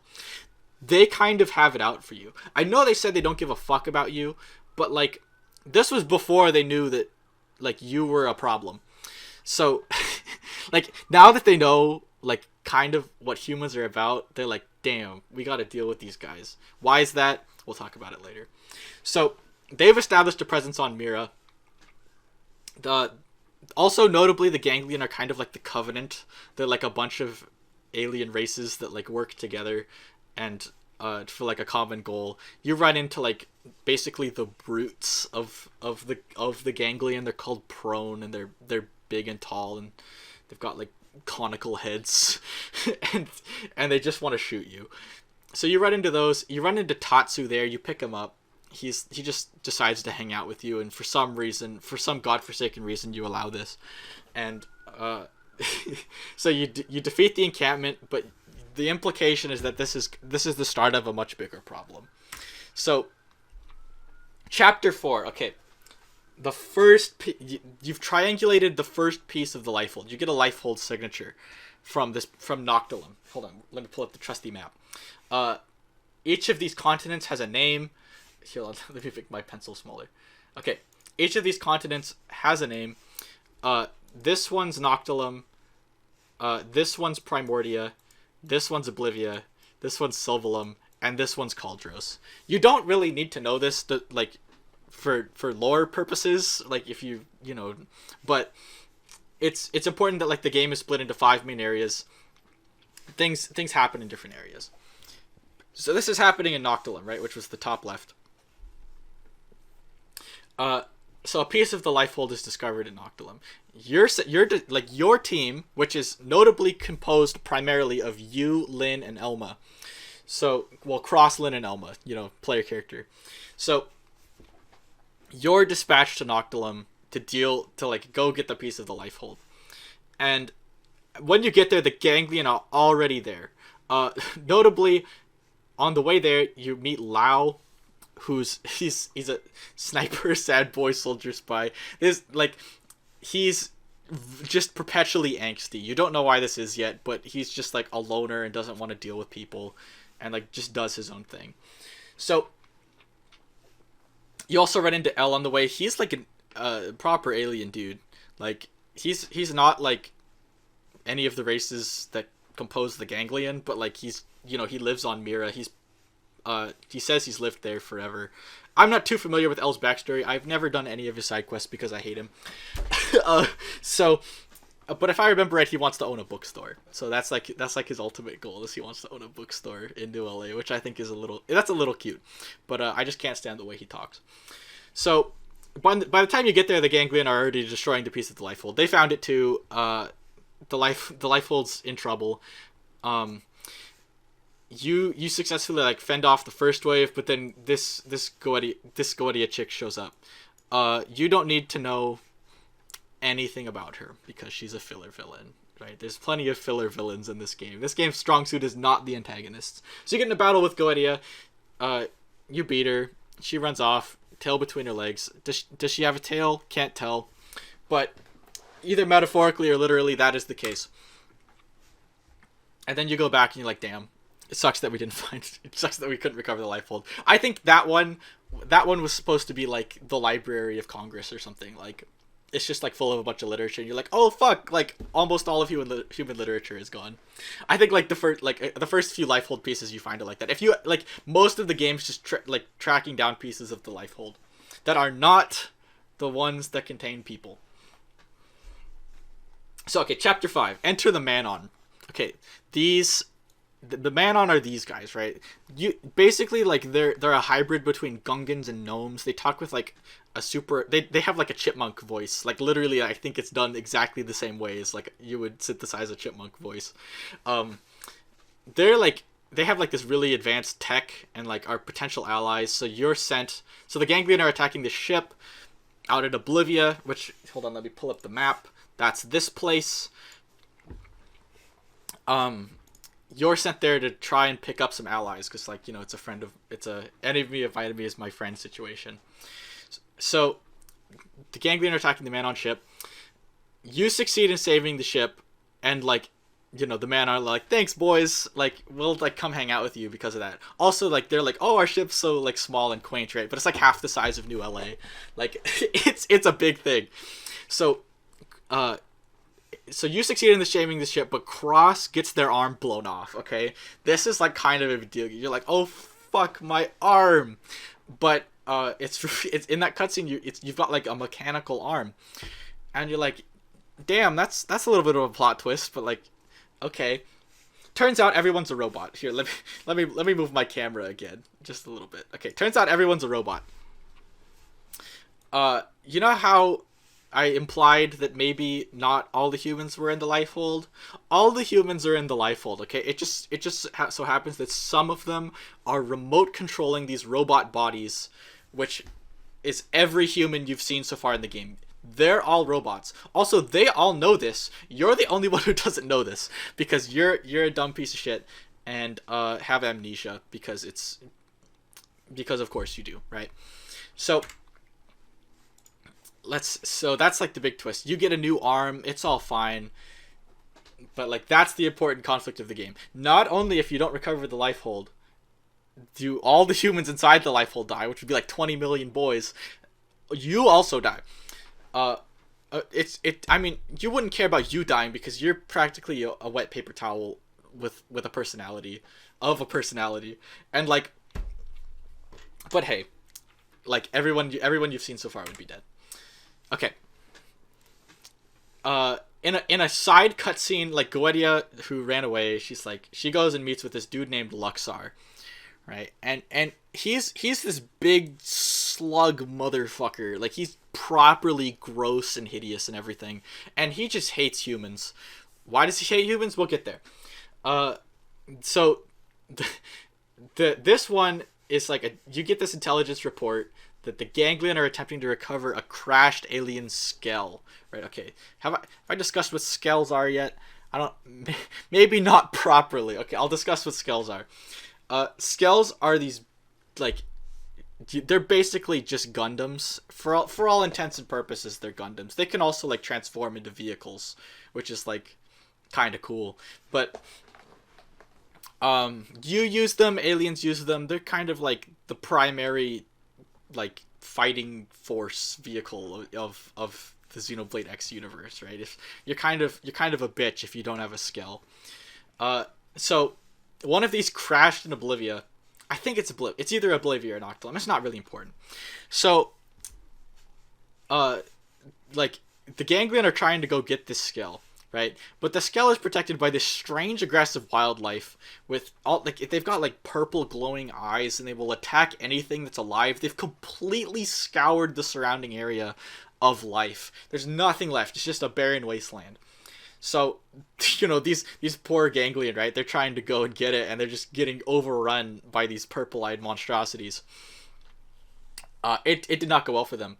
But remember, okay, we've just established, you are not alive per se. You are, like, everyone, all the humans are technically robots. So you're like, damn, we could just go get this. Like, that could be us. So that's exactly what you do, right? You go to recover the Skell. I think you have to bring Lao along. I think there's an affinity, you have to pass like an affinity requirement before this. So you get there, everything's great. Everything's going just perfect. Except the entire plan is ruined by Tatsu. Because if Tatsu, notably, is not a robot. He's just a Nopon. So also there's I mean, I don't know if I hope I implied it by the fact that Tatsu's in the game. Nopon are like a series staple, right? They're in every Xenoblade game. They're like chocobos basically. They're like sentient little chocobos. So Tatsu ruins the entire plan in fantastic Jar Jar Binks style. So he's like, you know what? Those boys were probably like the whole team was probably hungry after their mission. I am going to bring them packed lunch on a helicopter because I'm a good friend. And notably, Tatsu's alive. Like all the wildlife smells blood, and they're like, we're gonna come fuck Tatsu up. And because the plot demands it, you are required to save his ass. So that's what you do. You fight this gigantic lion creature. It's like a proper threat too. Like this thing is no joke. And then as soon as you beat it, 3 more lions show up. So you're fucked. You're just fucked. So at the last minute, right? What saves you but a Telethia? Okay, this is like the first hintings of a larger Xenoblade universe, okay? Why is the Telethia there? We still don't know to this day. Like, it's still unclear why there's a Telethia here at this moment in time, or even in the Xenoblade X universe at all. But it is definitely a Telethia. It's the final super boss of the game that you can fight. All Xenoblade games have super bosses. This is the final. This is like the hardest super boss of Xenoblade X. Is Telethia the Endbringer, and it's named in game as a Telethia. So there's no mistaking this for what it is. It's a Telethia. Why is it here? Good question. If I ever do a Xenoblade 202 lecture, I'll discuss that. Maybe why the Telethia is here. Okay. Chapter 7. Another piece of the Lifehold core is discovered in Oblivia. So again, if you're going anywhere, it's always because of the Lifehold. Every single time. So this I think this is another like Library of Congress type thing. This is not the main Lifehold, okay? So you have another run-in with Goetia, but this time she's in a mech. She's in a Skell. You beat her and the Skell. This is a big nothing burger chapter. Like basically nothing happens here. It's a big net zero. Also after this you never see Goetia again because she's a filler villain. Okay, chapter 8. We're like plot wise we're like most of the way through the game now, but lore wise I think we're about halfway. Okay. So chapter 8. Remember, you recovered this alien Skell from like one of like chapter 6, like 2 missions ago. It's just chilling in a garage somewhere. Like you're studying it. It's like you're like this. It's like, oh, we've never seen technology like this before, even among the ganglion. It's like this big mysterious thing. So it's the ganglion decide it's time to go to fucking war, right? They get all the boys together. They're like, we're just gonna go storm New LA. We're tired of these bitch ass humans fucking with our shit. It's time for them to stop. So there's like this proper big battle, right? All the humans and like most of the ganglion are here, and they stage this huge battle to get the Skell back. It's like this is a big deal for them. You still don't know why. So Dogon and Reese are like the 2 main characters you fight. This is Reese. Behind her back here, this big boy is Dogon. They're definitely not filler villains. Definitely not, because this game has just the best antagonists. So you successfully hold the New LA gates for a while and then go fight Dogon and Reese. But by this time, some bad shit has happened, okay? So these two, the Honorable Cat Samurai, Gajarg and Gabweed, they like broke in behind your lines, broke into the garage, stole the Skell back, and I can't stress this enough. These are some bad motherfuckers. Like these two are really fucking cool. So they like rip through everybody. They steal the Skell back. After they get the Skell, everyone retreats. After you beat these two, but New LA survives. You're like, Elma's like, damn, it would have been nice if we could keep the Skell, but at least we're all alive, and so we'll take that as a win. So, yeah, new Lifehold part. This time in Silvalum. So you do, except when you show up, you do honorable battle with the cat people, and they're like, you know what? So they have issues with management. They don't like Luxar very much because they used to be like this proud cat people, and now they're just like subjected to being like just bitch ass mercenaries for Luxar. Right? They're working with the ganglion, but they're not really working with the ganglion. They're just kind of being subcontracted, right? They're like military contractors, and Gajarg is like the prince of the cat people. He does not like working with Luxar, and he's really sad that they've fallen so far. So Gajarg shows up, and he's like, you know what? You guys are honorable warriors, right? Not like my bitch-ass boss, Luxar, okay? So we're gonna fight you. Whoever wins has to leave. And if we'll just destroy the Lifehold if we win, and then like if you win, you get to take it back. So you do honorable battle and win. And Gajarg is like, good shit, guys. I knew you were real ones. So, and So Gajar gives you the location of the Ganglion base, which is notably in Caldros.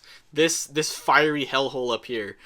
If the name Caldros didn't give it away, it's full of fire and brimstone. It literally rains rocks there. It's a real bad place to be. But that's where the Ganglion are chilling. That's where like their main force is. And then he's like, damn, you know what? I've had enough of Luxar. We're just gonna do our own thing and stop working with him and hope for the best. So they like the cat people secede. You can later in like a side mission recruit them. It's not necessary for the story, but it's cool. You get to work with honorable cat people, and I consider that a win. So, chapter 10. We're getting close to the end here. Riz is a salty bitch because you defeated her in combat, and she's like, okay, we're just gonna steal this city-sized skull that the Ganglion have been working on. It's called the Zoofarg. Zoo. It's spelled with a PH. It might be Zooparg. I think it's Zoofarg. It's fucking huge. Like it's like mostly the size of New LA for the most part, and notably, you four, like your party, you, Elma, Lynn, and odd party member who can be anybody, you all fight this thing and win against all odds, right? You fight this city-sized mech and win, and Elma has like this reflection, right? She's like, damn, like, some of those Ganglion were talking about how like they really they're like they don't just hate humans, like they're scared of us, and like maybe this is why like we can just like pull shit out of our ass, like blowing up a city-sized skull, like so that'll be important in a little bit. Okay, so chapter 11. Okay, we're in the end game now for X. Okay, so the final location of the Lifehold is finally discovered. Notably, over the course of this whole game, you've been planting these probes everywhere, all over across the planet, and you finally are able to triangulate the location. So as soon as you do this, Lao, remember Sad Boy Lao? He steals all the data and wipes the data bank so that you can't triangulate where the Lifehold is. So, and why would he do this? It's because he hates humans for being a bunch of bitch-ass motherfuckers. So, it's not, well, I'll explain that on, like, the next slide. Oh, no, wait, I'll explain that on this slide, because I just included it all. But basically, he's sad because his wife and child did not make it onto the White Whale, or any other arc for that matter. Only like the rich, powerful, and connected were able to make it. Either that, or you had to be like have like really high military utility to make it onto these arcs. And his wife and child didn't make the cut. So he's like, damn, humans fucking suck. Like if we allow this to happen, do we even deserve to exist in the universe? I don't think so. So I'm just gonna like contribute. I'm gonna defect, join the Ganglion, and like contribute to the destruction of humanity because I'm sad. And, like, low-key, he's got a point. But he is condemning 20 million humans to death, so that is pretty bad. So the squad chases after... So he steals the data. You run in... Like, he also steals, like, this experimental skull called the Prague Ares. And, like, right as he's leaving, Elma's like, I'll fucking shoot you. Like you run into him in the hangar, and you're like, she's like, I'll fucking shoot you, man. And he's like, well, I hid the data either in my chest or in my head. You don't know which one it is. You get one shot. It's a 50-50 for 20 million human lives. Are you willing to do that?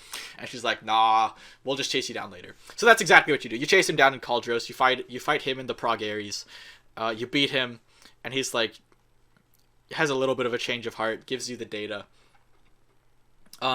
Notably also in this section, I just want to point out, this is like, it's hard to cover characterization in a lecture like this, but Elma is, somewhere in here, she's like, it's like Lynn is like, gets in front of her, but gets between Lao and Elma and is like, don't kill him, he's our friend, you can't just fucking do it. And Elma's like, I will fucking shoot through you to like, to kill Lao. Like, it's the situation's a little bit more nuanced than that, but basically it's established that Elma is like, she's like, she will do anything to like save the maximum amount of human lives. This differentiates her from others. She's considered like the protagonist of X. This differentiates her from other Xenoblade protagonists who are generally touchy-feely and like, you know, want everyone to live in happiness forever. She's like, no, I will do whatever is necessary, and that makes her a badass. So chapter 12, this is the last chapter, but man, I've got like 3 slides worth of lore to discuss here. So you have the location of the Lifehold now. It's revealed that the Lifehold was in the ocean. So notably, you haven't spent much time exploring the ocean because there's nothing out there. Why you thought it might not have crashed in the ocean is beyond me, but that's where it is. It's in the ocean. So you're preparing for the final assault on the Lifehold. You're gonna turn on the backup power and make sure that, like, you know, not everybody dies. So by the time you discover this, Lao gave the location to the ganglion. They're already there, but this strange barrier here, you see this hexagonal shit. This is protecting the Lifehold core, and this barrier is kind of a big deal. They make a big deal out of this. They're like, why is this barrier here? The humans shouldn't have this kind of technology. Like, the humans are basically a bunch of like monkeys to like everybody else in the universe, right? They barely have this like technology shit, but like this is like special and like supposedly is like alien tech that like the humans shouldn't have. So the barrier holds long enough for you to get there. You show up in the Lifehold, so you're able to pass through the barrier and like successfully enter the Lifehold. And this is like, okay, so there's been like a few plot twists so far in X, but like they throw like the whole book at you right now. So the Lifehold isn't what everyone thought it was. Okay, first you thought, okay, there's like there were humans outside the Lifehold core, right? There's not. All the humans are inside the Lifehold core, and you're just controlling these robot bodies called mimeosomes. Okay, so that's also false. In fact, there aren't even any real human bodies inside the Lifehold core. In fact, everybody is a digital like AI construct that is being run by this super powerful supercomputer inside the Lifehold. So this is interesting because you might be like, okay, so at least like there's no real humans here, right? But at least the humans are the same people. Not even true in the slightest. Like, it turns out when you're in the Lifehold core, Elmer reveals to you that everyone's digital consciousness is in fact a copy. Not you weren't like, there's no continuity of consciousness between your original human body and the copy on the computer and the Lifehold core. Okay, so you died back on Earth. Like, the original you died back on Earth. Everyone who's digitized inside the Lifehold is a copy of their former selves. So this has interesting philosophical implications for the people who care. For the people who care, you already know what I'm talking about, whether or not it's the same person. But like, you know, effectively, like, you know, people are having like, you and like your buds are having a mental breakdown inside the Lifehold core, just thinking about these issues. So, and the whole plan all along was to like, it's full of like this like biological like amniotic goo, the whole Lifehold, and the whole plan is to reconstruct human bodies out of like this goo and and then insert consciousnesses back into it, which again, not great for the whole continuity of consciousness thing, but like, hey, it's, you know, again, this is all discussed back on Earth. Everyone, you know, the Ark, they were like, okay, like, we need to maximize the amount of humans we can get off the planet, because anyone we don't dies. The philosophical issues be damned, we're just gonna go with what we think is the best option to get the maximum number of minds out. So that's the true nature of the Lifehold. It's a pretty big plot twist right there at the end, but I think a pretty cool one. So notably, like, right after you have this whole conversation and turn on the backup power, maybe you don't turn on the backup power yet. We're getting close. So Luxor breaches the hold with the Vita. The Vita is that super badass scale that you spent so much trouble getting, and then they spent so much trouble getting back. So it's implied to be like super powerful and just beyond anything like even the ganglion have normally. Like this is like some badass shit. So, chapter 12, part 2. Luxar explains he hates you for the sins of your ancestors. Okay, so this is why the ganglion hate humans so much. So, at the beginning of time, again, at the beginning of time, a race appeared called the Samarians. He calls them Samarians. If I ever say Samarians, you just need to think of them as like ancient humans. Okay, so the Samarians show up at the beginning of time, and they've got like super crazy tech. They create the ganglion, who are like their biological servants, and like this also they build a failsafe into the ganglion which says they're like weak to like some essence of humanity or something. I think it might be implied that it's like actual like the human genome. Like they're weak to something about the human genome. But like the ganglion are like, damn, we really hate being slaves, so they rebel, defeat the Samarians. A small I believe the implication is a small number of Samarians survive and inhabit Earth and like start over from the Stone Age, right? So Earth is like Earth proper, like everything's like, you know, normal Earth stuff. Up until some important things here happen. So, you defeat Luxar in the Vita. He's like, no, fuck, like my entire purpose in life was to kill you and I didn't do it. So, he's, with his final breath, he attacks the supercomputer and you're like, oh shit, like that's where all our consciousnesses are, that's bad.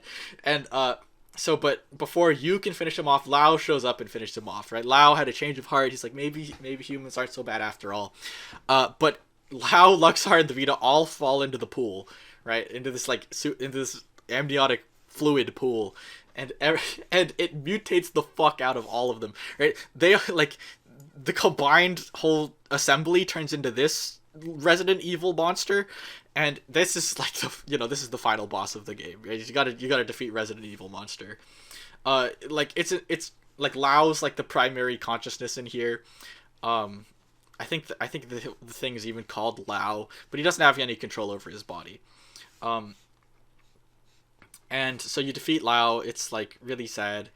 Maybe this was the moment where like Lynn's like, no, you can't kill him, and then Elma's like, I'll fucking do it, man. That's somewhere in here. But I just like that moment. That's why I keep going back to it. Okay, epilogue. We have still more to go through for Xenoblade X. Okay, so Elma is revealed to be the alien version of Prometheus. Okay, so Elma is like basic. What's the best way to describe it? She came to Earth, like I think like a couple decades before the aliens show up, and we're the ones that warned the humans that the whole battle was gonna happen. And she's like, okay, I'm a humanitarian, but I don't want you all to die, so I'm gonna give you a bunch of my tech that will like accelerate like human development. So this is where Skell technology comes from. This is where the technology for the arcs comes from, and digitized human consciousness. All of this stuff is because of Elma, because she brought this technology to humans to save them. Elma is the only living thing inside the Lifehold. She comes out of like this sarcophagus in the middle, and it's like this huge, the big reveal moment. It's like, oh man, you thought the plot twists were over, but we got one more for you. Except there's one more plot twist. It's all plot twists at the end of the game. So, like this, it's revealed all this Elma shit. Alright, okay. That's not even the last plot twist of the game. Last plot twist of the game is that the data banks that's like, so there's like the primary supercomputer which runs like everybody's consciousness, right? But most of the data banks which like stored the people weren't being actively run are like in the basement of the Lifehold. So it's discovered that these were destroyed on impact with Mira, right? They've been gone this whole time, which begs the question, how is anybody alive? Okay, because it's like nobody should be operating. Like everyone should be dead. Everyone should have been dead this whole time. And this classic line Elma hits you with, something about this planet. Throughout the game, it's kind of implied that Mira's like this weird special place that has weird special rules that's kind of spooky. Nobody really knows what this means. Something about this planet. presumably, like, this game is like, this is like the huge cliffhanger of the game, right? Where it's like setting up for a sequel, presumably, but there's probably never going to be a sequel, which is a little bit sad. So Lao survived the final encounter by some miracle. He, like, the final scene is like him washed up on a beach somewhere. Like, somebody approaches him and he opens his eyes. You know, sad boy, he's still alive, he's still out there somewhere. What are his allegiances? Nobody knows. And so that's Xenoblade X. Okay, so Xenoblade X is weird. It's like it's this weird thing that's happening in, like, on its own universe. It's like not closely tied with the original game. There's more to it. We'll get there. I'm about to start Xenoblade 2, so give me just a second. I'm gonna have a drink and then get started.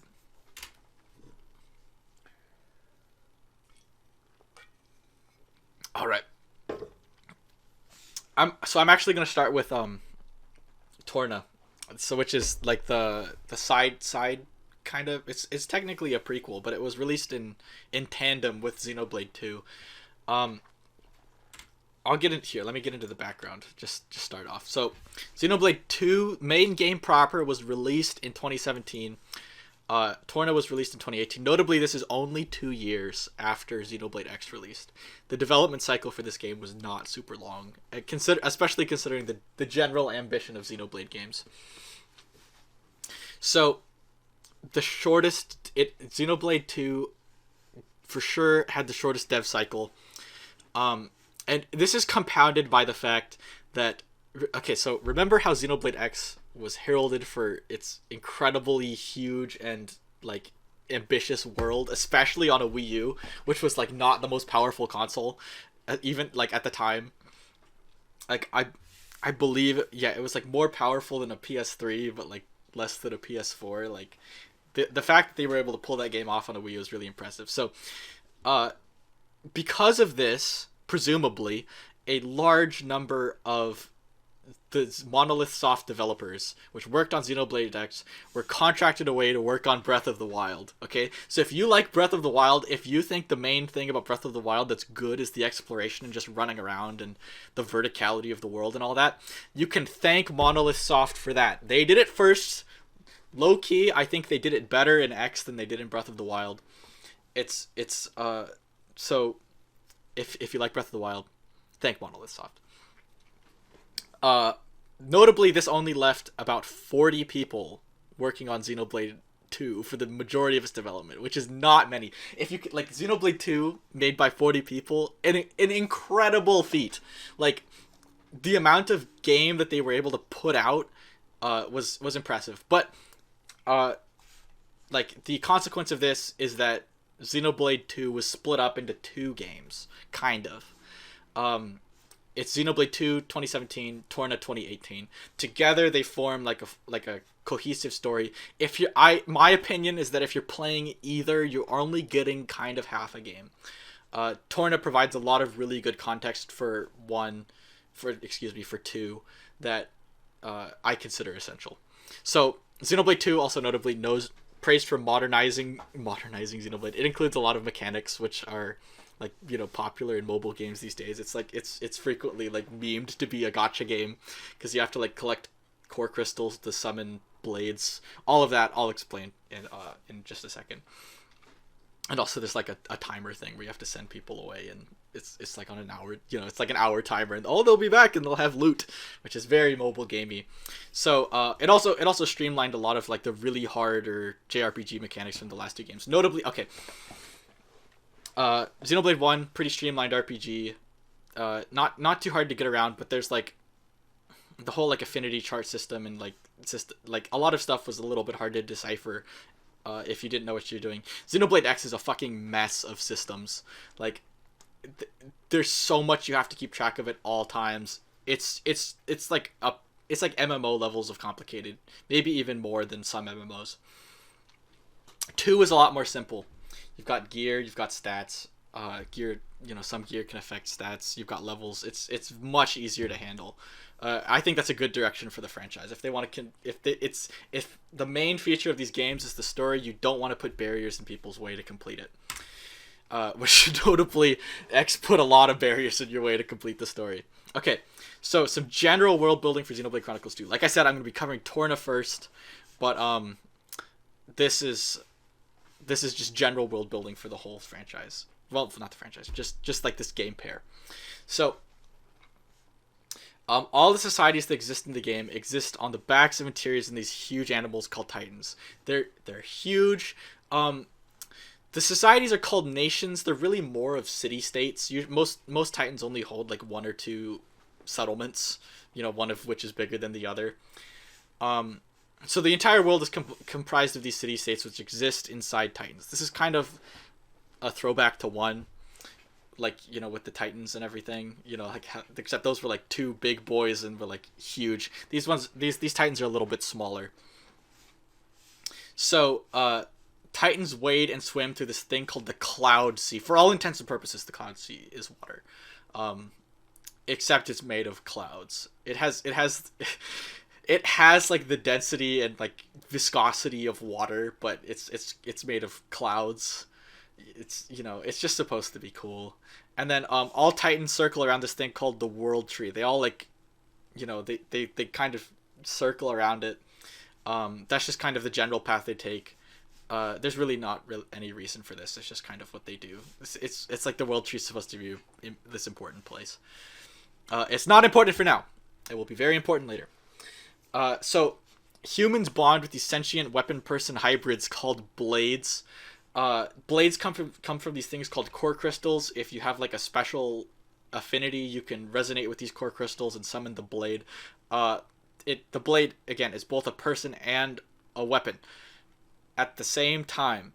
It's like the weapon and the person are separate. It's not like a sword that talks. It's like there's a dude and there's a dude and there's a dude and a sword. Okay, that's the nature of blades. And then there's two extraordinarily powerful blades called Aegises who have recently been awakened as of the time of Torna the Golden Country, which is like the Xenoblade side game I'm starting with first. They were retrieved by this dude named Amalthus from the World Tree. He climbed it. He was like he got these two core crystals from the top. This is kind of a big deal in the world of Xenoblade. Like he was like the first dude to climb the World Tree. Okay.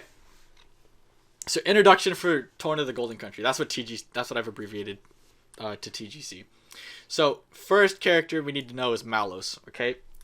Name literally means bad in Latin. He's a bad dude.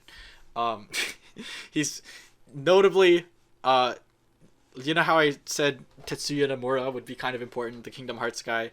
Malos and all the antagonist designs from the main game were done by Tetsuya Nomura, who's I'm pretty sure is an old friend of Tetsuya Takahashi. They worked back on Final Fantasy in the day, and I think they both exited Square at about the same time. Takahashi went to work on Xenogears, which is another Xeno game, and I think Nomura went to work on Kingdom Hearts. So all these designs are done by Nomura. It's just like this cool little thing. And then we've got Amalthus, the guy who climbed the World Tree. Neither of these dudes are good. This Malos just hates everything and wants everyone to die, and Amalthus hates everything and wants everyone to die, but he's lawful evil, so he's going through existing institutions to do so. So Malos just wants to blow shit up. Notably, Malos is also an Aegis. When Amalthus retrieved the core crystals from the World Tree, he resonated with Malos, and Malos was like, damn, I'm like, I know we're supposed to be friends and all, but I'm having none of that shit, and I'm just gonna go blow shit up. So that's what Malos is doing. Amalthus is just kind of like chilling in the Catholic Church at this point. Like there's this society called the society is called Indal. They're called Indalines who live there. They're basically the Catholic Church, that for all intents and purposes. They all wear a bunch of robes and hats and shit, and they're stodgy, and uh, you know, uh, there's a bunch of conspiracy theories about the Indoline, right? Which all turn out to be true. I don't know about the Catholic Church, but I don't know. I feel like that's maybe the implication that Takahashi was going for. So okay, part one. Okay, we're introducing some of the main characters. So main character of Torna, the Golden Country, is Laura. This is Laura. My hot take is that she's the franchise's best girl. I will fight you on this. I don't care what you have to say. Morag is close though. So here's Jin, also designed by Nomura. Sephiroth, but cuddlier. I mean, look, he's got a long katana. He's perpetually edgy, and this is he actually has like a soft spot in his heart for friends though. Like he's not like a heartless. He's not like Sephiroth. But I mean, just look at him. Come on. So and then it's very clear that Nomura only has so many designs up his sleeve. And then we got Mikhail. He's just shy all the time. He barely says anything throughout the entire course of Torna. Notably, his entire village and his family is dead. They run into him at Laura and Jin are wandering across the Tornan Titan at this point. Just to cover this so there's no confusion, Torna has it refers to three things in the course of Xenoblade. So please try and follow me. I'm going to do my best.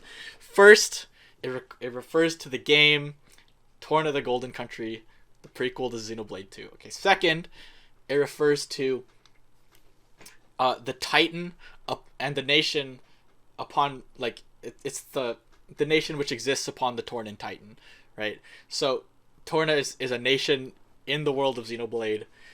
That's what you need to know for now. There's another name Torna I'll get to later. It's all very confusing, I understand.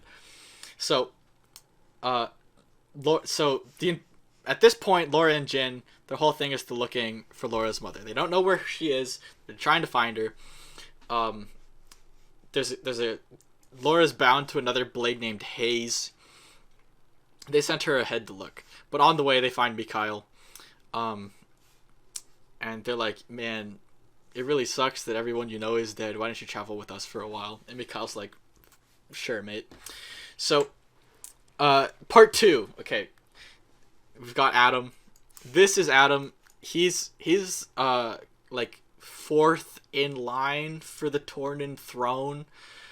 He's the prince, but not the main prince.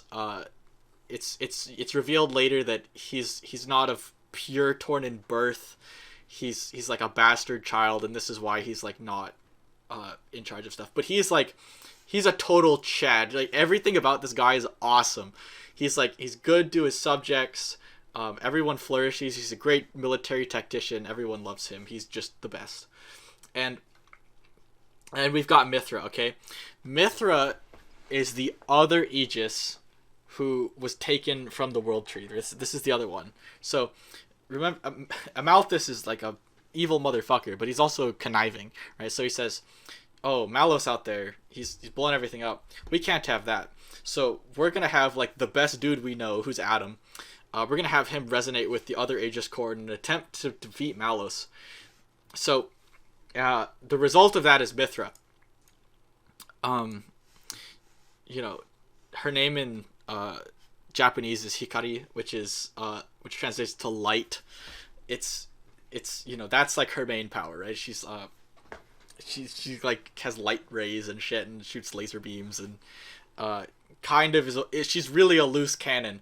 Also, she's a kind of a bitch in Torna. She's totally Torna the game, excuse me. She's constantly on edge and does not like anybody, and nobody likes her either because she's just a bitch to everyone. The joke in Torna is that everyone hates Mithra and just is roasting her constantly. And also she's pretty useless apart from combat. The big meme is that she can't cook. Her food's atrocious. And somehow they equate that with value. So so Team Laura is so they like make it to the next village after the one that was completely destroyed. Um, so they're attacked by an artifice. What is an artifice? Artifice are like these like robot technology based things. It's like this wide category of things which were gifted to for use by the Aegises by the architect. Who's the architect?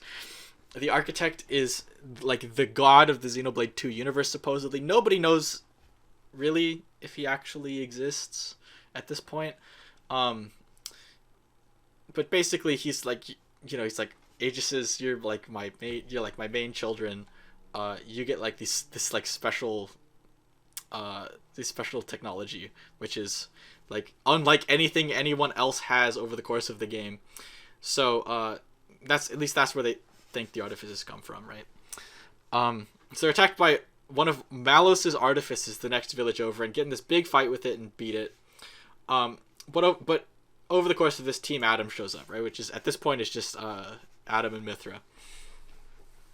And so this is when the true nature of Jin is like revealed, right? So Jin was the most powerful blade on Torna, but his core crystal was stolen 17 years ago. Okay, so he's like, whoever resonates with like Jin is just power. He's a powerful dude. Anyone who resonates with Jin is like a serious security threat. So his core crystal was stolen not by Laura, but by like Laura's mother's like boyfriend at the time. He stole it. She accidentally resonated with it, and like that's how she came to have Jin. Also, this dude was not happy about this and tried to murder her. So when the owner of a blade dies, the core crystal reverts, like the blade reverts back into core crystal form, so it can be resonated with again. So he's like, I'm gonna kill Laura to turn Jin back into a core crystal so that I can have him, because everyone wants Jin, right? So he goes to do that. Jin's like, nah, man, cuts off one of his arms. So this will be important shortly. This whole conflict with how she got Jin. So later, we've got a few more characters. A lot of new characters at this point in the game. So we've got Milton, another member of Team Adam. He's cute. He's this little cat boy. He's got cat ears. Notably, all the humans from different Titans look a little bit different. Some of them, like the Ardanians and the Leftherians, look like mostly human, but like some of them have like special features. So like if you're from the Titan Gormott, you've got cat ears. Or like I think you could also have like other animal ears, but you've got like little animal ears. Also, if you're from Indol, you're blue. If you're from Uriah, you've got a bunch of scales on your face. These are all places I'll cover later. Right now, the only two Titans you need to care about for Torna are Gormott and Torna. I hope that sentence made sense. So, also Hayes is back. Remember, she's the other one that was bound with Laura. She's overpowered as fuck. She's like, her power is like the most OP power in anything which has powers, which is she can shut down any other people's powers. It like any other blades, she can just be like, nah, stasis field, and like they're out of commission. So she's underappreciated. Laura is bound to two blades. One of them's her clear favorite. It's Jin. It's implied that they're like a little bit romantic, and like Hayes is like the third wheel, and Hayes is sad about this. So also, Gort is the boyfriend who I just mentioned, who got his arm cut off. He's just totally a sleazeball and is like still tracking Laura after all these years trying to get Jin back. So after okay, so remember Laura and Jin and Mithra and Adam fought back here, like in back, like because they're like Jin's like our best boy. We need to get him back, but eventually Adam's like, you know what? You two are cool. I'll let you keep them. And and maybe we can team up. Maybe our interests align. Okay, so Hayes comes back with the information that Laura's mom is on Gormott, specifically in this village called Torragoth. And so she's like, okay, I need to go to Gormott. Adam's also like, I've been hearing about some like troop movements and like some stirrings in Gormott, so I'm on my way there as well. Why don't we just hang out together and maybe things will be great. So that's what's happening in part 3. Okay, even more characters. So they show up in Gormott, and it's revealed that not if one burned village wasn't enough, Torgoth has also been burned to the ground by various bandits in warfare. So Laura's mom got fucking toasted. She's gone. Her grave's out in like the middle of the like there's like a graveyard. There's like a dude like burying all the bodies. Her necklace is out there on one of the graves. So it's she's dead.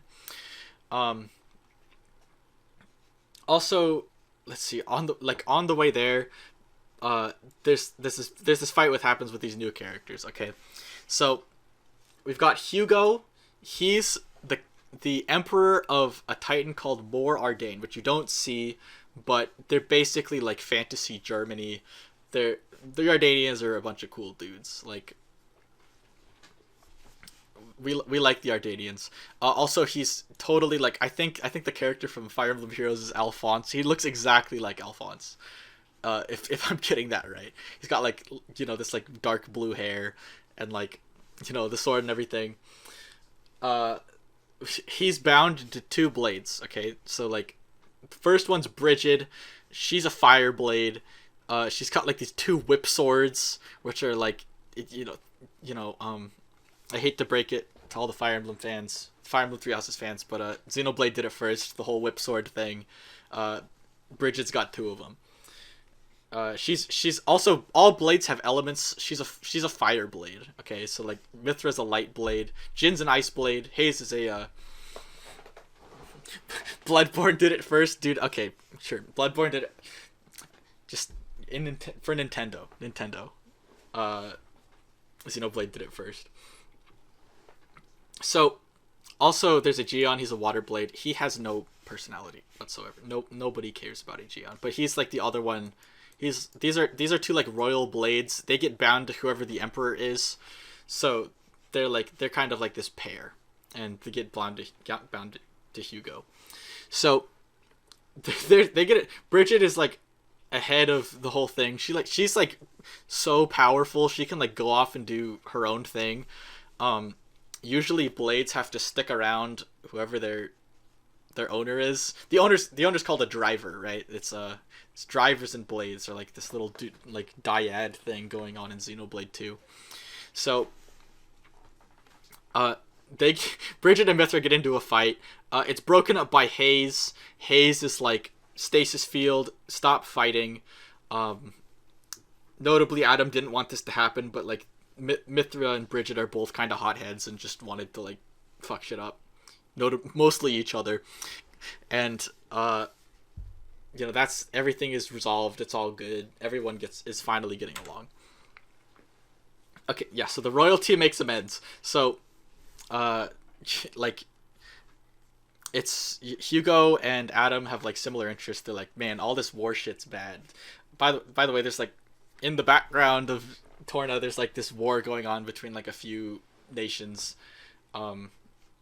It's largely unimportant. The main conflict is with things I'll be talking about. But like, if like bad shit's happening, it's probably because the war is going on. So okay, so they go, like Hugo's brought this huge Titan battleship.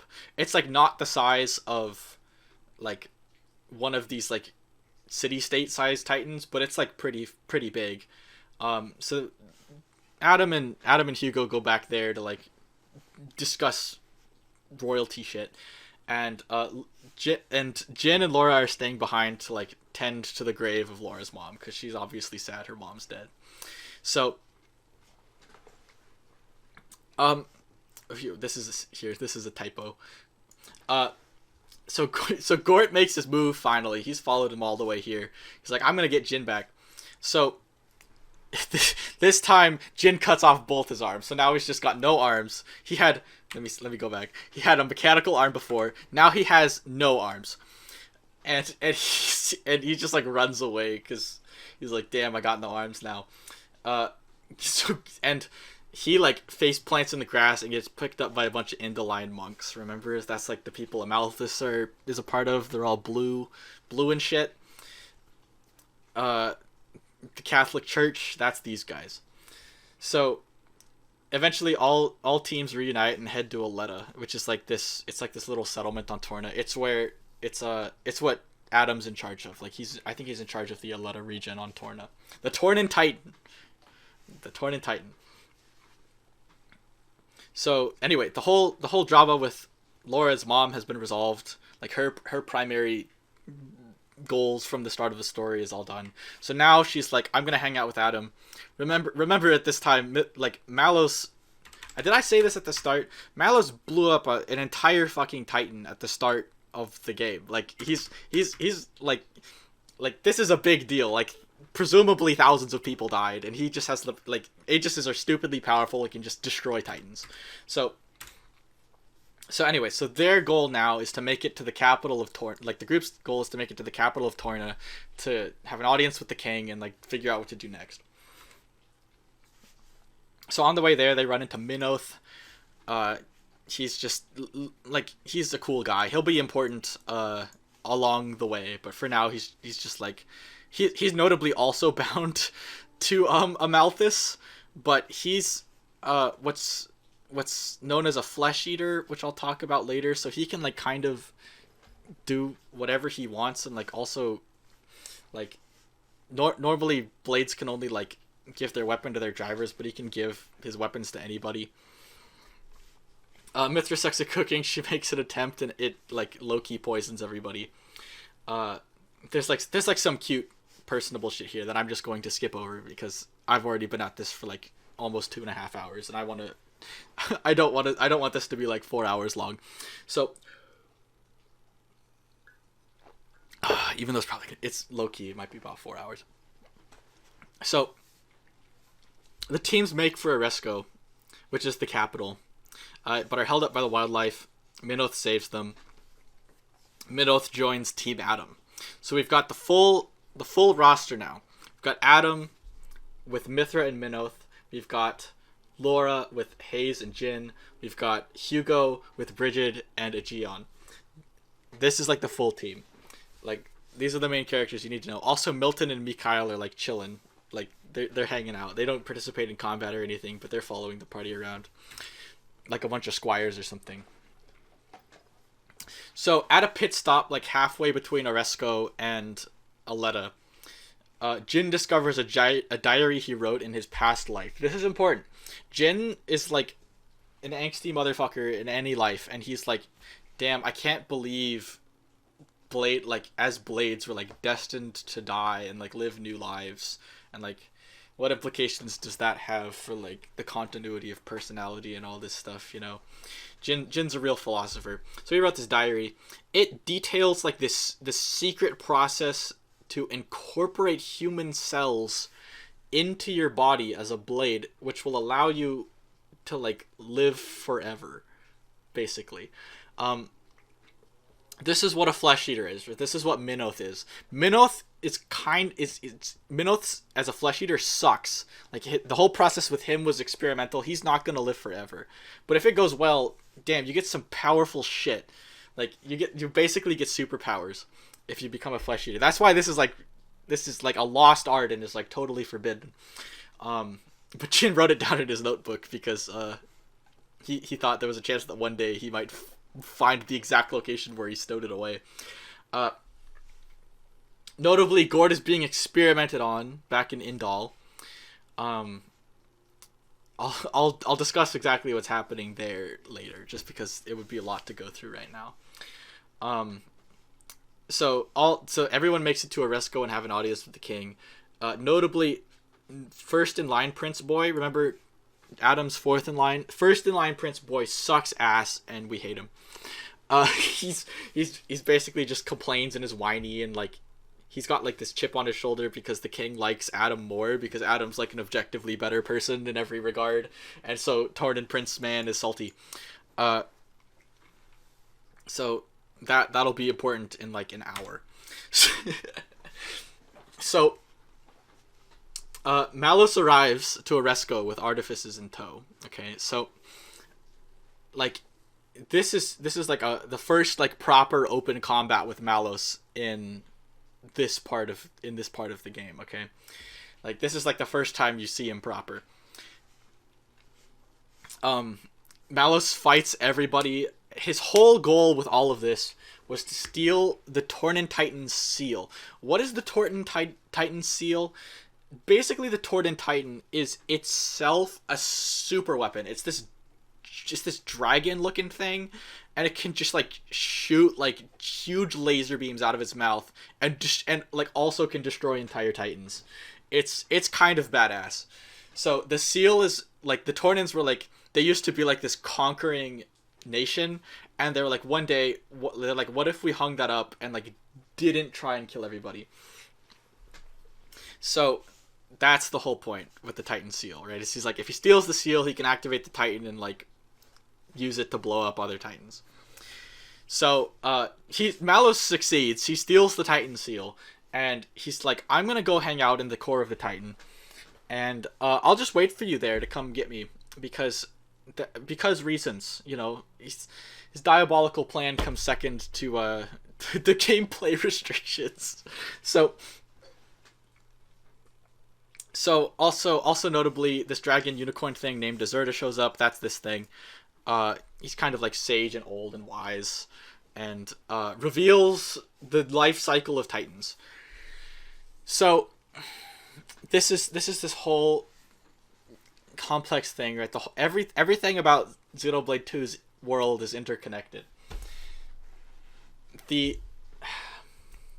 So when a core crystal, right, a blade's core crystal has been resonated with enough times, it will eventually become it will stop being a blade, and it will return like to the womb of the Titan from which like it was birthed, I think. Like, so once it returns to the womb of the Titan from which it was birthed, it will then like incubate for a while and then become a Titan itself. So let me go over this again. Blades will become Titans, which will spawn blades. Like I forgot to mention that blades like Titans will like naturally create core crystals in their womb. Okay, so like blades become Titans, who create more blades, who create more Titans. Okay, this is the life cycle. This is how Titans are and blades are birthed and die, and you know Titans do eventually die. Like they will die of old age. But this is how the entire cycle of how the world works. So this is the life cycle of Titans. This will be important later. I'll probably cover this in more detail when I get into 2. So remember, Malos is like he's got like the super weapon thing, right? It's like the end of the fucking world. But Laura has enough time to get knighted by the king. It's cute. She's like, yay, you know, I've got friends now. I've been a loner for 17 years, but now I've got friends. It's great. So eventually they go to fight Malos in the Tornan core. And Milton and Mikhail notably stay behind. They want to go, but they're like, you don't have any fighting skills. You would just get in the way. So you guys had better stay in Oresco and like just chill while we go and do the big boy shit. So in the final battle, Mithra summons this big snake thing called Ophion, right? It's like, you know how like Malos has these gargoyles, right? These are like all these little boys back here.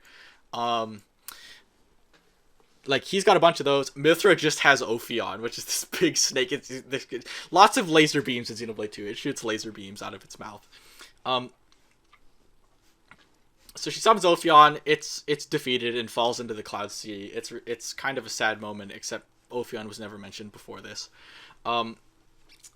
So Mithra and Malos duke it out, like Aegis to Aegis. Finally, Mithra kind of loses her shit and like succeeds in defeating Malos, but she like the collateral damage is the entire Torna Titan, right? The Torna Titan is doomed.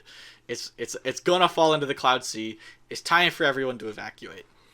Also notably, when Mithra went apeshit, Hugo protected Adam from the blast and died.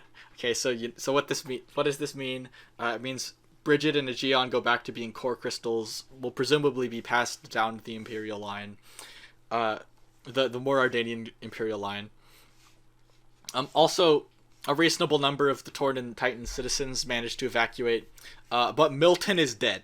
Catboy's dead. It's a real sad moment.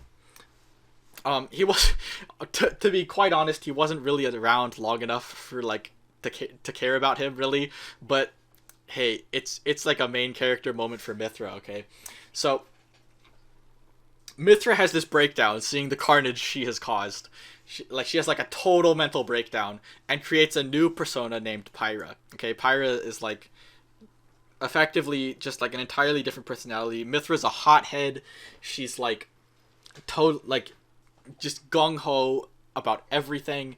She just wants to fuck shit up, and that's like her whole personality. Pyra is like, she's like demure and like pure and is supposed to be like nice. And also she knows how to cook. So I just think that's hilarious.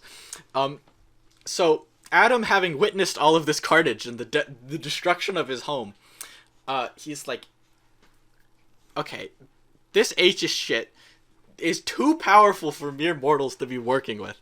So he's gonna take Pyra and seal her away from the world until the world is ready to deal with Aegis level power. Okay. And so that's what he does, and he says, "Hey Laura, can you do me a solid?" Oh, by the way, Adam has like this little militia, right, that like kind of follows him around and like helps him out and do stuff. So he's like, "There's some militia members on this Titan named Specia. Can you go tell them to meet me in Leftheria?" And Laura's like, "I got you, bro." So she heads off to Specia, and this is where the epilogue comes in. Okay, so Gort is the true final boss of the game. Okay, so Gort's back. He's got the blue arm to make sure he's Gort.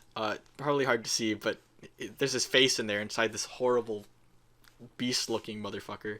So he's back. He hates you. You took both his arms. He wants revenge.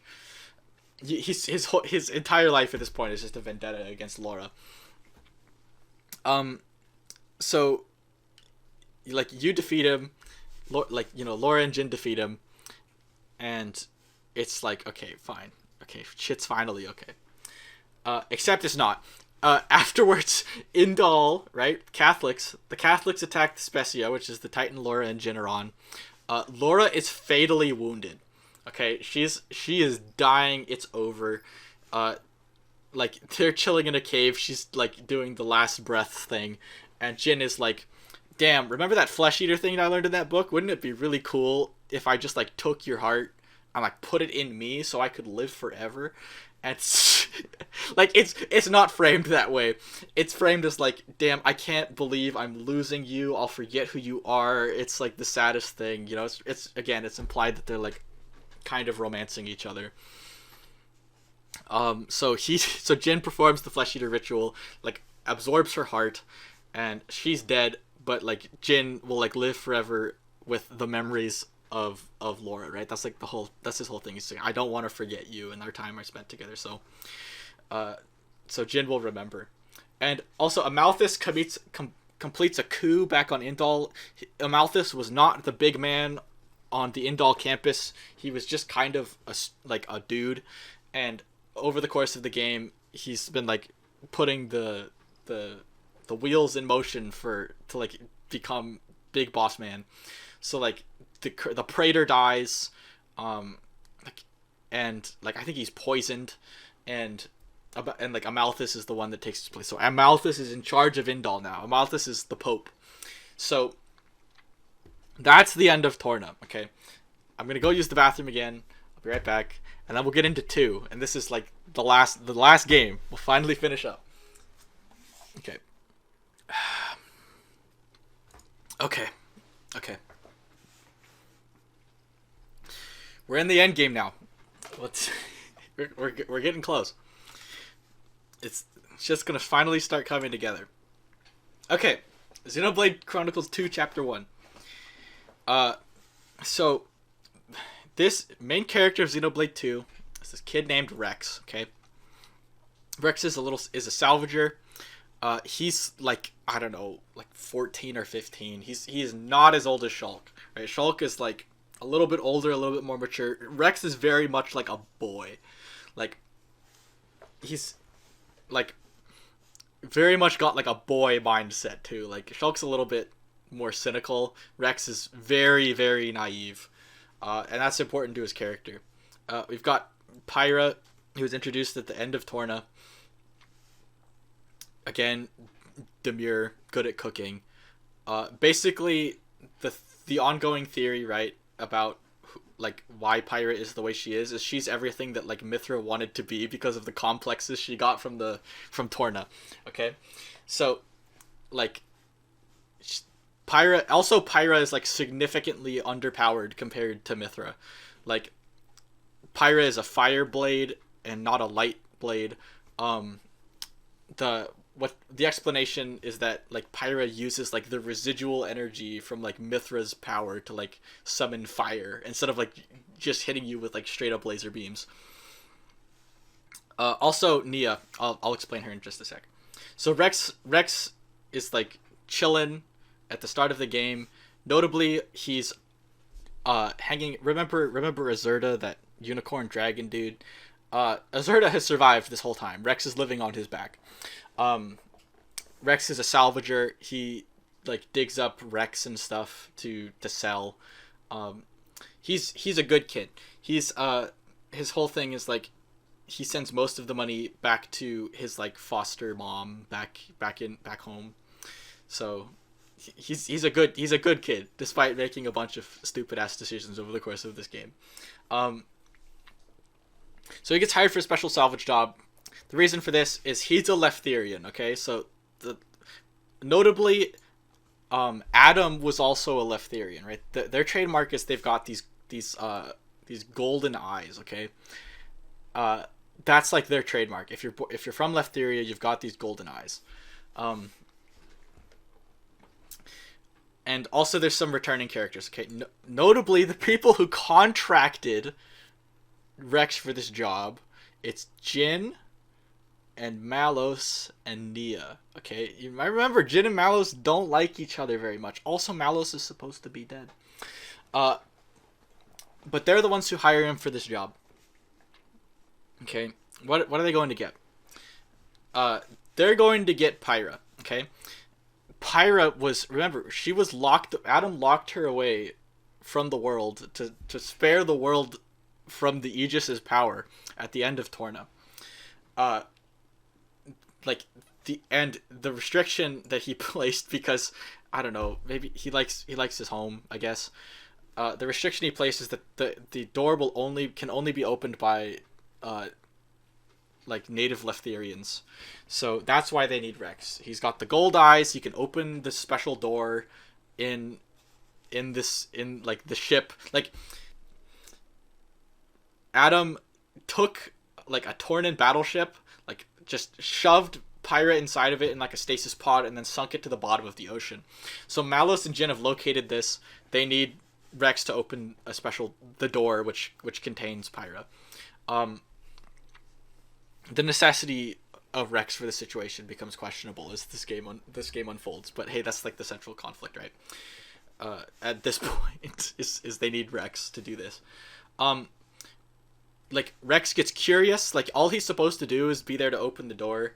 But he gets like curious and goes inside, and accidentally resonates with Pyra's core crystal. Okay, like he touches the core crystal, and then Jin is like, "Damn kid, you really shouldn't have done that," and he just like he literally hits him with the nothing personal kid, teleports behind him, and stabs him through the back. He even says in the game, "Sorry, kid, it's nothing personal," which should be your first hint that the people who localize this game are a bunch of dank memers, which is a credit to the game. So, okay, so then we get into still in chapter 1.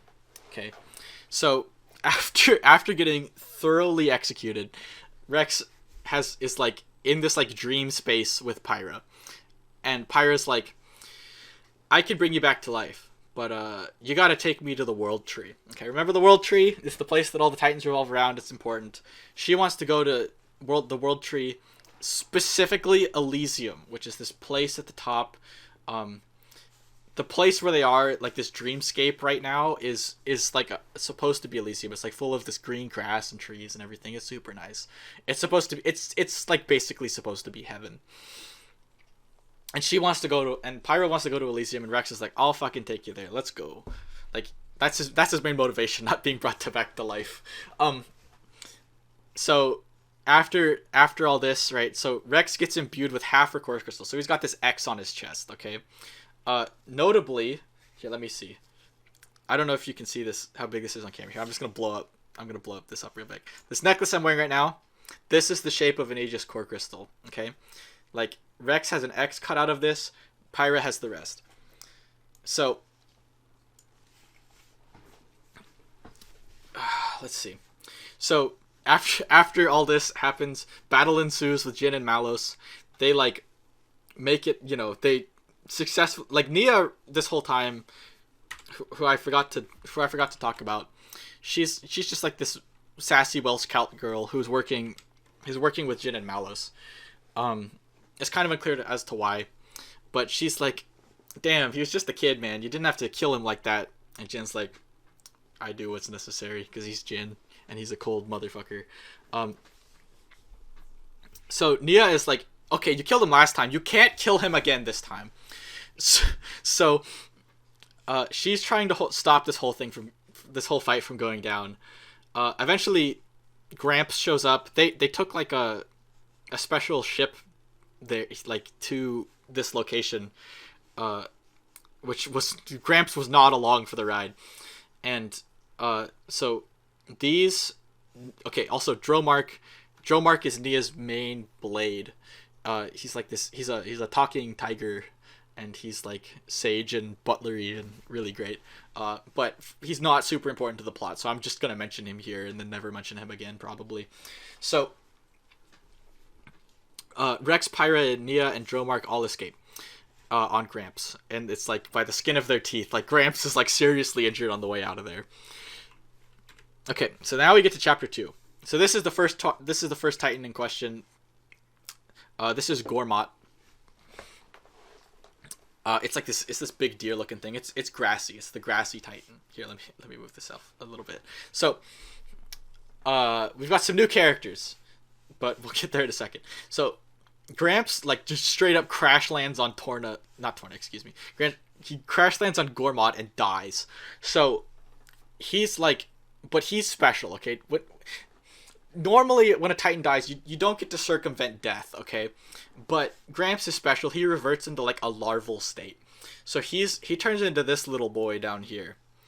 Like and he just like for the rest of the game he just like sits inside Rex's helmet and offers him sage advice, but now he's like this little gremlin thing instead of like this big impressive dragon. So they're like, "Okay, well we need to like make our way over to the nearest settlement," which happens to be Torrigoth. Remember Torrigoth from Torna? It's like a proper city now. It used to be like a bunch of like shitty houses that were like burned to the ground. Now it's like a proper city. Also, yeah, Gormott took a sojourn here in Torna, but now you're back in like it's like 500 years later. So like when you get there, you fight Bridget again. Remember Bridget? She's back. She's off doing her own thing, separate from her driver. and like the Ardanians are hunting you down. Like everyone is like super sus of the Aegis, like because last time the Aegis were around, a bunch of Titans got blown up and sank to the bottom of the ocean. So everyone is notably concerned that that's going to happen again. The Aegis's power is not to be trifled with. So everyone, like literally everybody wants to like either capture the Aegis and use it for their own power, or capture the Aegis and make sure nobody can abuse its power. That's why everyone wants Pyra. So you run into Bridget again. Like at the last second, you're rescued by the game's resident Napon named Torra.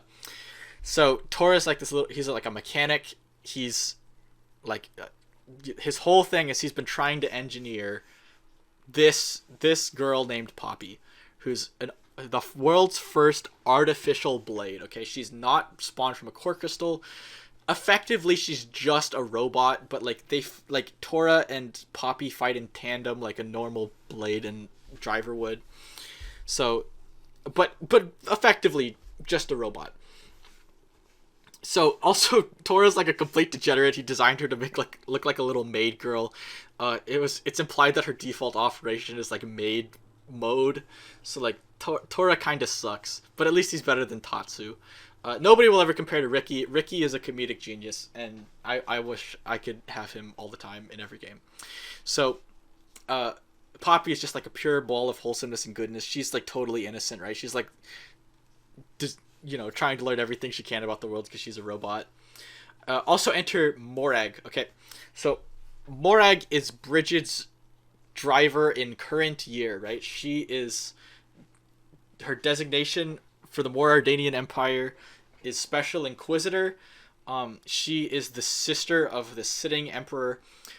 She was entrusted with Bridget, the Morardane's most powerful blade, and just like goes around doing royal shit that her brother doesn't want to deal with.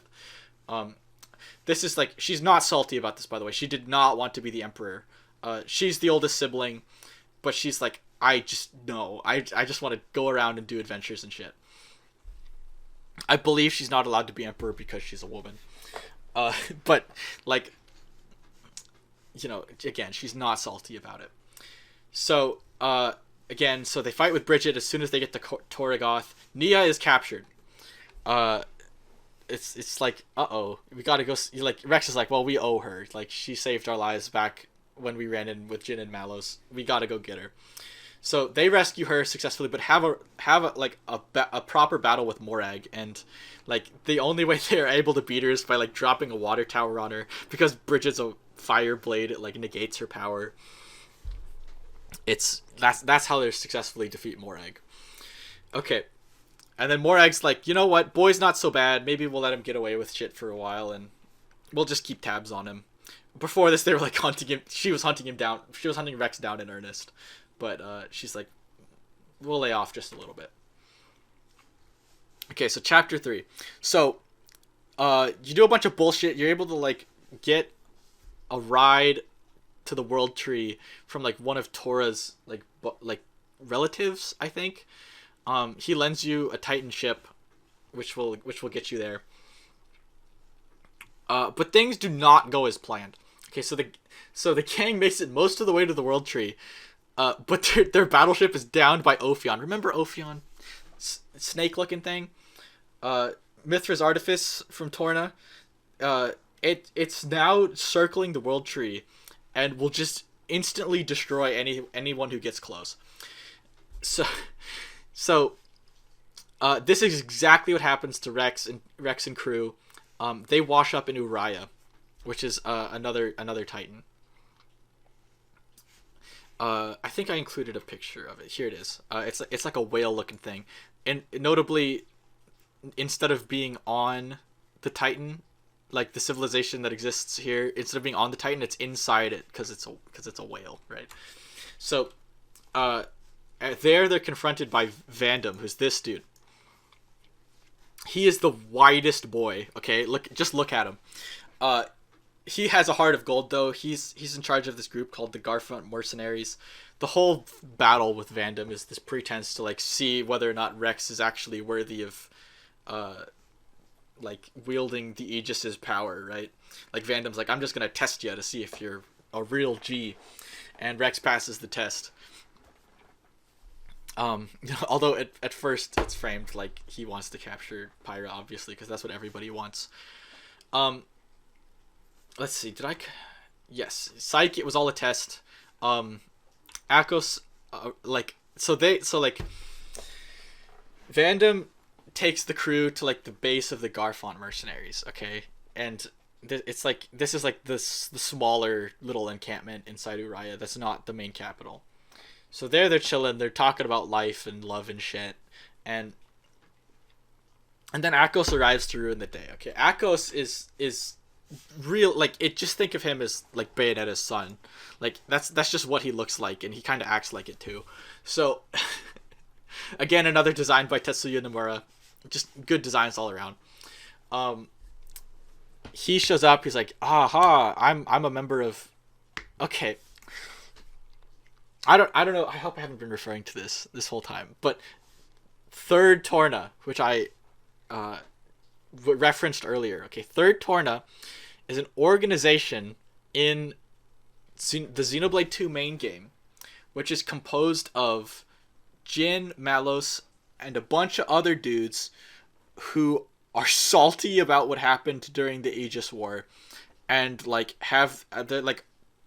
they have their own agenda, right? They basically want to fuck shit up. That's like their entire purpose in life. And ruin things for everybody. So Akos is a member of Torna. He gets dispatched to like try and get Pyra, and it kind of goes well. He realizes that because Pyra has shared her core crystal with Rex, that she's like vulnerable. Like she's like more vulnerable than she usually be. She can like be defeated and killed and shit. Like this was the big trade-off for bringing Rex back to life, was that the Aegis's power is like kind of in jeopardy. So the game, okay. So after all that, the gang, they all head off to the Orion capital, Fonsomaima, to meet with I don't know if the express purpose is to meet with this dude named Cole, but that's effectively the only thing they're going to do there at the to start off with. They're stopped by this dude named Zeke. Do I introduce him yet? Yes, okay, Zeke. So he's right now he's played as comedic relief, right? He's like, I'm here to like take the Aegis, and there's nothing you can do to stop me. And he just like is shockingly terrible at his job, and just like falls off a cliff into oblivion, and it's played for laughs. Also, this is a pun. He has a blade named Pandoria, who's an electric blade. His nickname is Thunderbolt Zeke. He gives himself a bunch of other nicknames. Zeke, actually good comedic relief. Okay, so the gang goes to the Orion capital, and they go and meet with this dude named Cole, who's got like the special information. This is because Cole is actually Minoth. Remember Minoth from Torna? Aha! So many returning characters. So Cole's back. Excuse me, Minoth is back. They're like, we need to figure out what's going on in the world. Like we're like not sure, because like Pyra has been asleep for like 500 years and like so much has happened. So Cole is running this he's running a playhouse, which is like details the events from like 500 years ago. Like he's like the lore master. He's been around this whole time and he just knows shit. So notably he's got like this daughter, granddaughter, not related by blood obviously, because Minoth is a blade, but he takes care of her. She's important. Akos and Malos just straight up kidnap her, right? They're like after talking things over with Minoth, the gang goes and goes sleep at the inn. Akos and Malos show up, and they just straight up kidnap this daughter, and they're like, Pyra, if you don't come and surrender yourself to us, we're gonna murder her or something. Like her life's at stake. So Pyra's like, damn, can't allow that, even though like the fate of the world is at stake if I like come and hang out with you guys. So she goes and surrenders herself. Everyone makes their way to like go save her once they realize what's happened, because they're like, damn, we need it's like she's kind of important to us and also to the world. But like Rex is mostly concerned because like like low key he's got the hots for her at this. Rex is the hots for Pyra at this point, kinda. Let's see. So they get into this huge battle in like this like giant dais on the outside of Uriah, and like things are not going well. The gang is losing. Vandam sacrifices himself to give them an escape route. He he shoves his blade's weapons inside himself to give himself a strong flow of ether, because Akos's blade's power is to negate ether fields. It's like dollar store Haze's power. It's like nowhere near as good, but it's like still good enough. But Rex is like, I'll just fucking murder you. Like he's like he gets so upset that Vandam dies that like he just totally neglects the escape opportunity and goes to like fight Malos and Akos anyway. So this leads to Mithra being reawakened, okay? Because everyone's in trouble, right? Remember, Mithra sealed herself away so that like in like the back of Pyra's mind, because she was so ashamed about what she did 500 years ago, blowing up a bunch of Titans. So, well, really just one. She was so upset about Milton that she like sealed herself away and created the pirate persona. So this is a big deal. Mithra's back. If Mithra is not happy about being back, she's like, I can't believe you woke me up again. You're such a sad little boy, Rex. And let's see. Notably, Malos and Akos both like have blades that they're bound to. Mithra just obliterates them, right? She just like shoots laser beams. They're gone. Akos and Malos run away with their tails between their legs. It's like an actual proper victory. Notably, you might be wondering why. First of all, why does Malos want Pyra, and why is Mithra able to beat Malos so easily when he put up such a difficult fight in the first game? This is because in the battle with Mithra 500 years ago, Malos's core crystal was critically damaged. Right, it's like fragmented, so he's not at full strength. He's at like partial strength. So this is why like Mithra can beat Malos here, despite like having to use her like all out attack 500 years ago. Also, my throat is completely dry. I'm gonna get some more drink. I'll be back in like 30 seconds. Okay. Let's finish up. We're like a third of the way through. We're a third of the way through 2 at this point. Okay, so a few more Torna members. We've got Patroka. This is Patroka. She's kind of low-key unimportant, just like Akos. She's just like another henchman. We've also got the return of Mikhail in this chapter. If you might remember Mikhail from 500 years ago. How does he survive all this time? Good question. We'll get there later. Chapter 4, my opinion, weakest chapter of the game. Nothing particularly lore important happens here. I'm just going to try and breeze through it. So, yeah, Mithra reveals her backstory from Torna. She like says like, oh, all this shit happened 500 years ago. This is the state of the world. This is a revelation if you're playing 2 first, which is like what most people do. But that's not the order we're going in here. So you all know this stuff already. Minoth gives Rex one of his like gun blades and sends him to Indal with saying like, if you show this to the Praetor, he'll know what it means. Again, Praetor's a Malthus, Minoth's old driver. there's gonna be a layover in Morardane though, which is this humanoid looking thing. Remember, this is the Titan that Bridget's from. It's the one that Hugo was from. This is fantasy Germany, and let's see, a bunch of bullshit with Tora's old family happens. Okay, so remember, Tora's whole ambition was to create an artificial blade, right? So this was also his father's ambition and his grandfather's ambition. They all worked together on this. Um, they also had a like they had like a assistant named Susu, I think, and like Susu's a bad dude. Like Susu like sold out uh like Tora's family and is like responsible for like uh them being presumed dead. They're revealed to be alive in DLC, uh, but they're presumed dead for the purposes of the story. So also Zeke shows up again for a little comedic moment.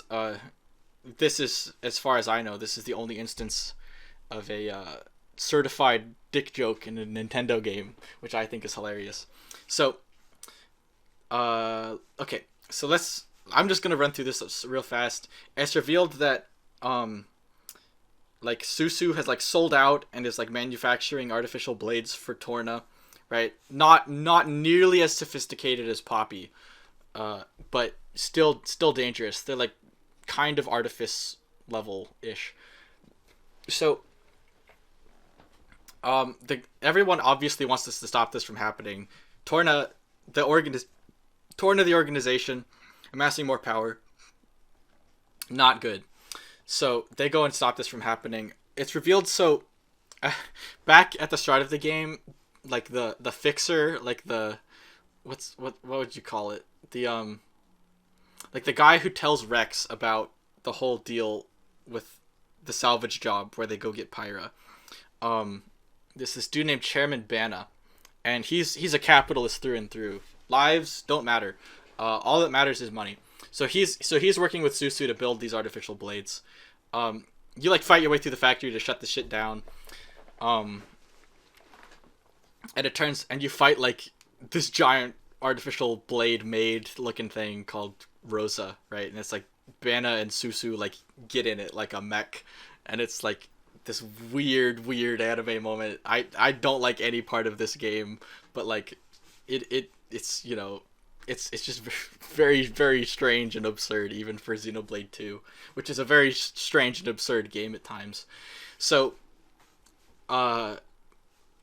also there was like some drama back in like the Morardanian capital. There was like another like Poppy level artificial blade that they ran into. I forget her name. Sorry for people who know, but it's like she's like another success, like another like proper success for making artificial blades.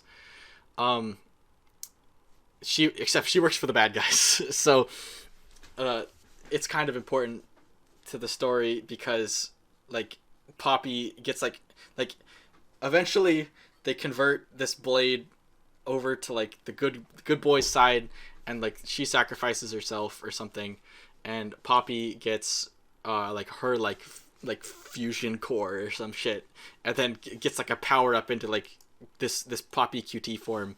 And yes, the QT stands for something. I don't remember what it stands for, but it's, again, the people who localized this game are a bunch of memers.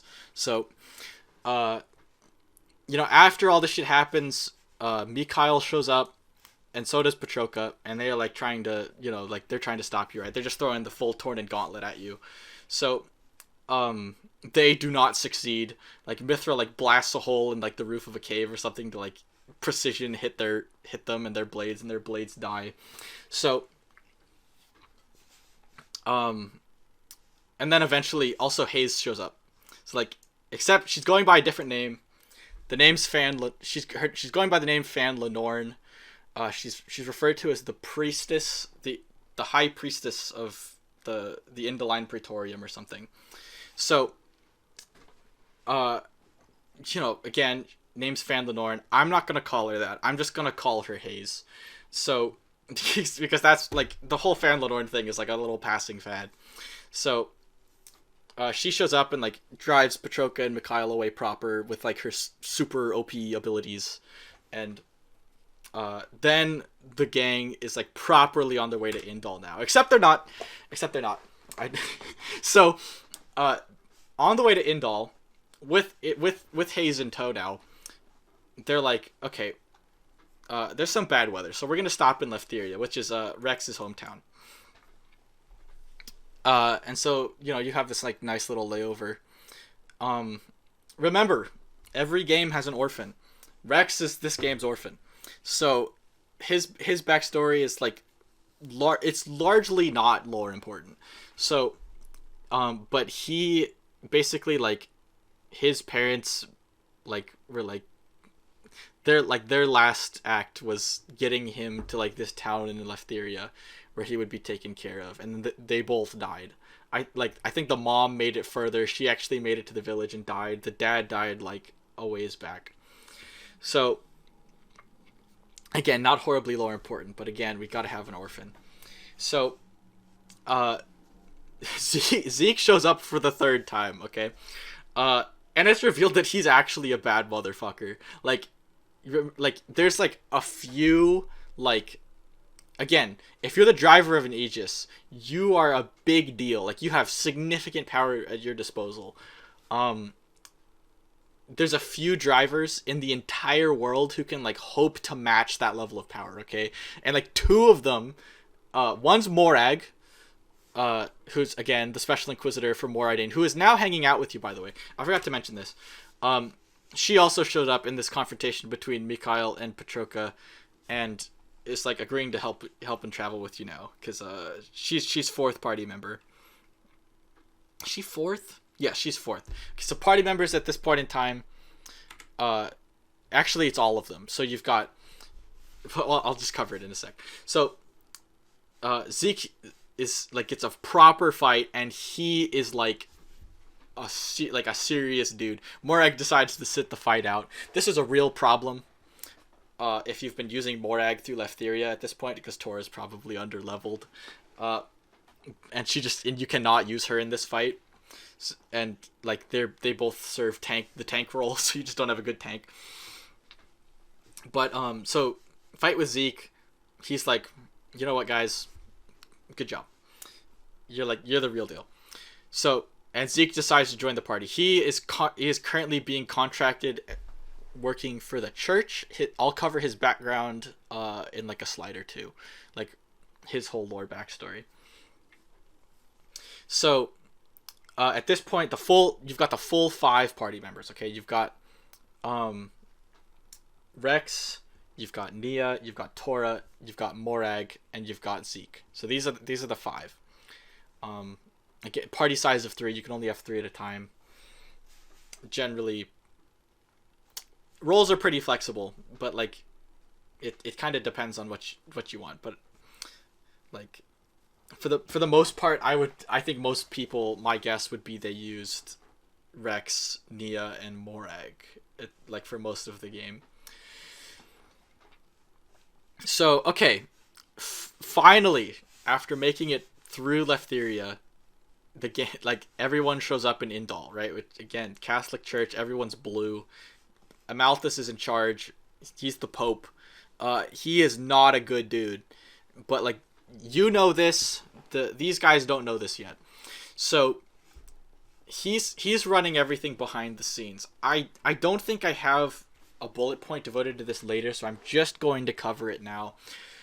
Remember how I talked about the life cycle of like Blades and Titans, about how Blades eventually will return to the Titan, they'll incubate for a while and then become a Titan themselves. This whole natural process has been interrupted because the flow of all core crystals is controlled by the church. And remember, Amalthus is lawful evil, right? He's using existing institutions to his disposal. So every core crystal which is deactivated and is like sent for recovery is done through the church. All of them travel through the church. So Amalthus has decided not to return those core crystals to like the wombs of their parents.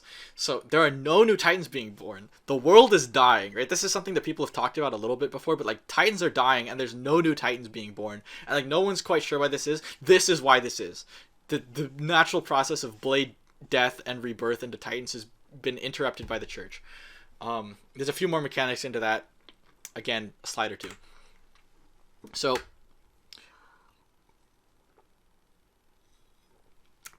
while they're communing with Praetor Malthus, who's not revealed to be an evil guy yet, he's trying to like be a cool dude at this point.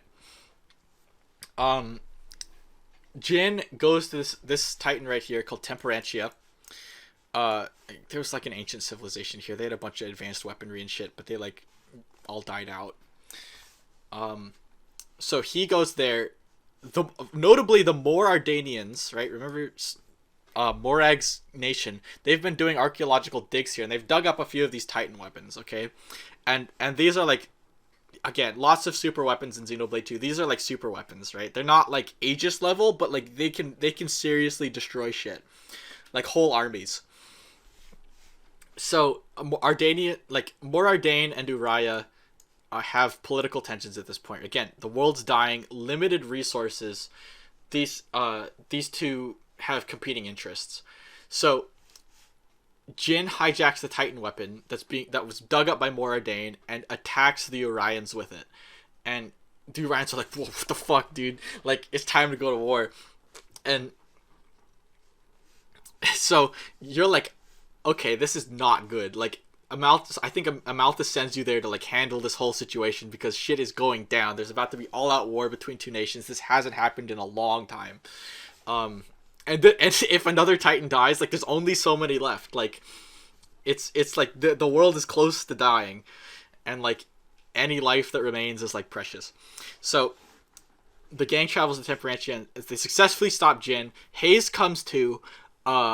Jin kills Hayes, and he says like some cryptic shit, which is like, you know, you're free now. No one will enslave you, which like does not make sense if you haven't played Torna, but it makes sense. Like these two were buds for forever, and so that's the context for that. And so Hayes is dead, but she doesn't return to her core crystal. Notably, she's like an actual corpse, which is not what's supposed to happen to blades. Remember, they like return to their core crystal when they die, like a Pokeball, and and like Hayes is just like a corpse, and everyone's like, damn, this is like not what's supposed to happen. This is a little bit of a mystery for the time being. Okay, so again, a bunch of the Orion military was blown up. They were ready to go to war. A peace summit is called an Indol, right? Like Amalthus still trying to like maintain the pretense of being a good guy. It's like, okay, peace summit, gonna invite the Ardanian emperor, Morag's brother, and the Orion queen, and we're gonna talk this shit out. They do not like each other, but like this is like the only chance of like stopping like one of the Titans from like totally obliterating the other. So Chairman Bana is back to ruin shit. Again, he was the one that like got in the mech 2 chapters ago with Susu. This time it's called. He's in the mech is called Giga Rosa. I think it has like a missile attack now, which it didn't have before. Nile is the Ardanian emperor. He sacrifices himself to save the peace summit and stop the you defeat Rosa. Banna's like, haha, fuck you, self-destruct button, and Nile goes to try and stop him he fails to stop him from self-destructing the mech. And Nile like totally dies here. But again, importantly, Nia's like a healing driver. Like that's her like special, like that's like her specialty. She pulls some like magical super healing out of her ass here and like brings him back to life after all the boys like she's like, Dromark, go distract them. I'm gonna heal Nile with like my secret juju, and that's exactly what she does. And like everyone's like, whoa, like Nile's back, that's crazy, he was totally dead. So after that, okay, the gang decides to head for Tantal. Notably, the Orion, like Nile sacrificing himself convinces the Orions that like actually he doesn't hate them. He wouldn't have like put himself out there if he wanted all of them dead. So shit's between Moradin and Uriah is okay now. The politics is all resolved. So the gang heads for Tantal, right? Why are they going to Tantal? Tantal are the only, like, remember, Ophion, if here's the world tree, right? Beautiful rendition, by the way. Here's the world tree. Ophion is digging like this huge like trench around the world tree, which you cannot cross at all. Like it's straight up like this abyss in the middle of the cloud sea that like you cannot get through. And even if you could, Ophion would blow you out of the sky before you got to the world tree. They need to figure out a way to get past Ophion. First of all, why doesn't Ophion listen to Mithra anymore? It's because Ophion was rebuilt and reprogrammed following the whole battle 500 years ago, right? The way they control the Tantalese were the ones that did this. They control Ophion using this thing called the Omega Fetter, and the gang needs access to the Omega Fetter in order to get past Ophion and make it to the World Tree. Okay, that's why they're going to Tantal. Okay, so Zeke's backstory is discussed here. Okay, so Zeke is the Prince of Tantal. Everyone in Xenoblade games is royalty, right? So he's the Prince of Tantal. He was cast out for some reason I can't quite remember. I think he did not get along with the king or something. But he was picked up by the Praetorium, the Indoline Praetorium, the church, the Catholic Church, and he works for them now, right? His allegiances have shifted. So, but he's still got some clout in Tantal. Obviously, he's the prince, but he's just like hasn't been welcome home. He's got some disagreements with the king. So, upon the arrival in Tantal, Zeke's dad decides to be a real prick. So again, everyone is scared of Pyra. Okay, everyone is scared of Pyra / Mithra. I guess, I mean, it's a little bit late now. I might as well explain how, like, their whole dynamic works. Basically, only one of them can exist at once. It's, like, kind of the same body, but, like, only one persona can take over at once. Pyra and Mithra are referred to largely interchangeably.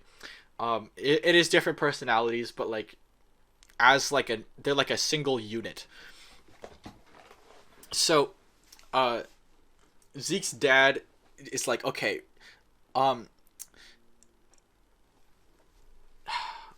okay, I should have discussed this before. So Tantal as a nation is their whole like clout comes from the fact that they're supposedly descendants of Adam, right? Remember Adam? Everyone loves Adam. So that's like they're supposedly the descendants of this great hero, right? They're the remnants of the Tornan civilization. Okay, so like Zeke's dad is like, damn, this whole Aegis War that was fought 500 years ago was a big deal. Our original Titan was destroyed. Okay, like we're like, it may have been 500 years, but like as a society we haven't forgotten. Remember, we're descendants of Adam, so we're gonna like capture Pyra / Mithra and just like straight up blast her with a huge laser. Again, more lasers. I'm gonna blast her with a huge laser and get rid of her because she's too dangerous to be kept alive. Rex is obviously upset about this.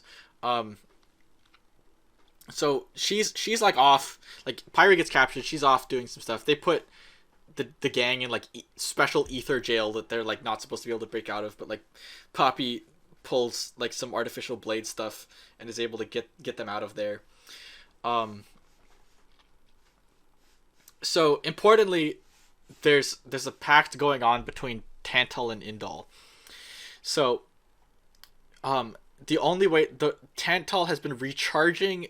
So remember, when core crystals die, like they'll recharge naturally, right? But like at the end of their life cycle, they're supposed to return to the womb of the Titan from which they were birthed.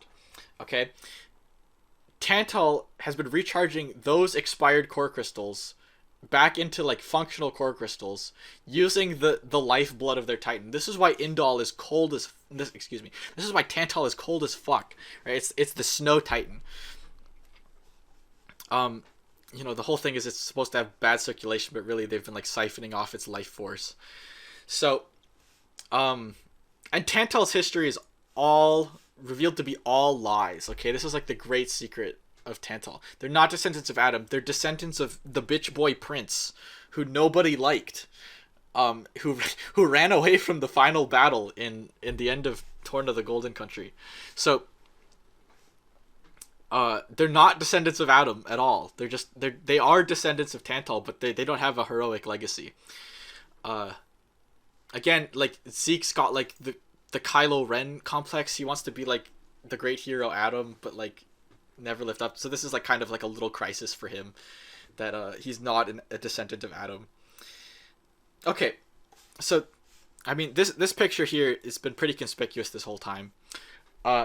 So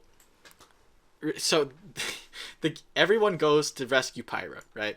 From being fucking obliterated by a laser beam. So they successfully rescue her, but then Jin shows up. And remember, Jin's a flesh eater, and I said something along the lines of flesh eaters getting like fucking super crazy ass powers. Like if it goes correctly, that's exactly what happened to Jin. Also, it's revealed most of the members of Torna are also flesh eaters. They've got like special powers too. Like they were once blades who did the whole ritual thing, incorporated human cells. So that's what Akos is. That's what Patroka is. I'll discuss what Mikhail is a little later and how he survived 500 years. So Jin's here, and he's not putting up with their shit anymore. Okay, Jin reveals that he has, quote, the power to control subatomic particles. What does this mean? Okay, what does this mean practically? This means that Jin can do whatever the fuck he wants. He's practically a god. Like, he can like move faster than the speed of light and can just like do basically anything. Like, that is the implication. That is not how it always plays out, but it's functionally his power level is infinite. You have to think about it this.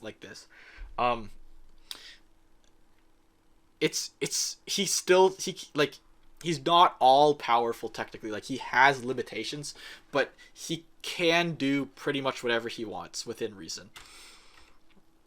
Okay, so he captures Pyra. He's like, Pyra, come with me or I'm killing all your boys. And Pyra's like, okay.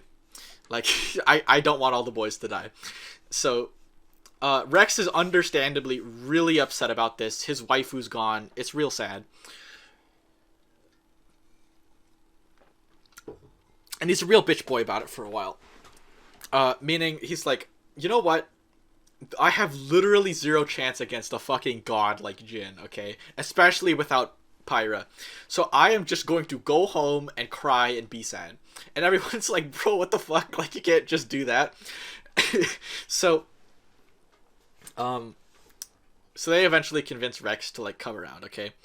So remember, despite not being descendants of Adam, the Tantalese do have like low-key special knowledge about stuff. So King Dad, which is he has this amazingly convoluted name, which I'm not even going to try and pronounce or explain to you what it is. It's Zeke's dad, who's the king.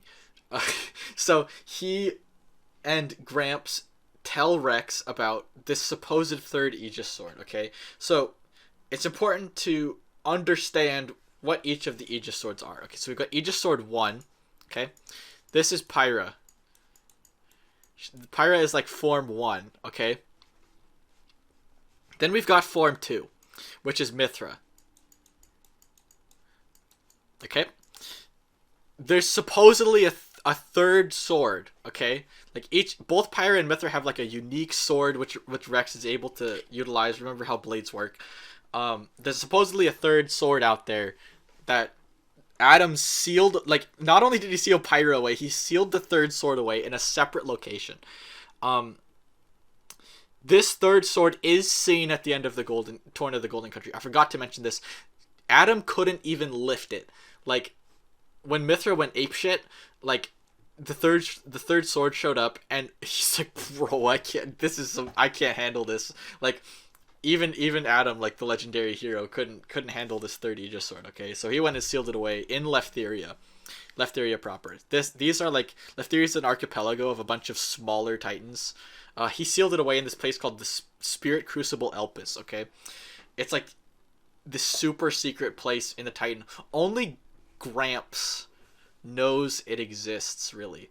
Like, and like he was given the task to like guard over it. This is why he's friends with Rex, because he was supposed to watch over Leftheria and its inhabitants. So this is the new goal. Okay, they have no chance of beating Jin whatsoever. Let me see. Did I explain why Malos wants Pirate in the first place?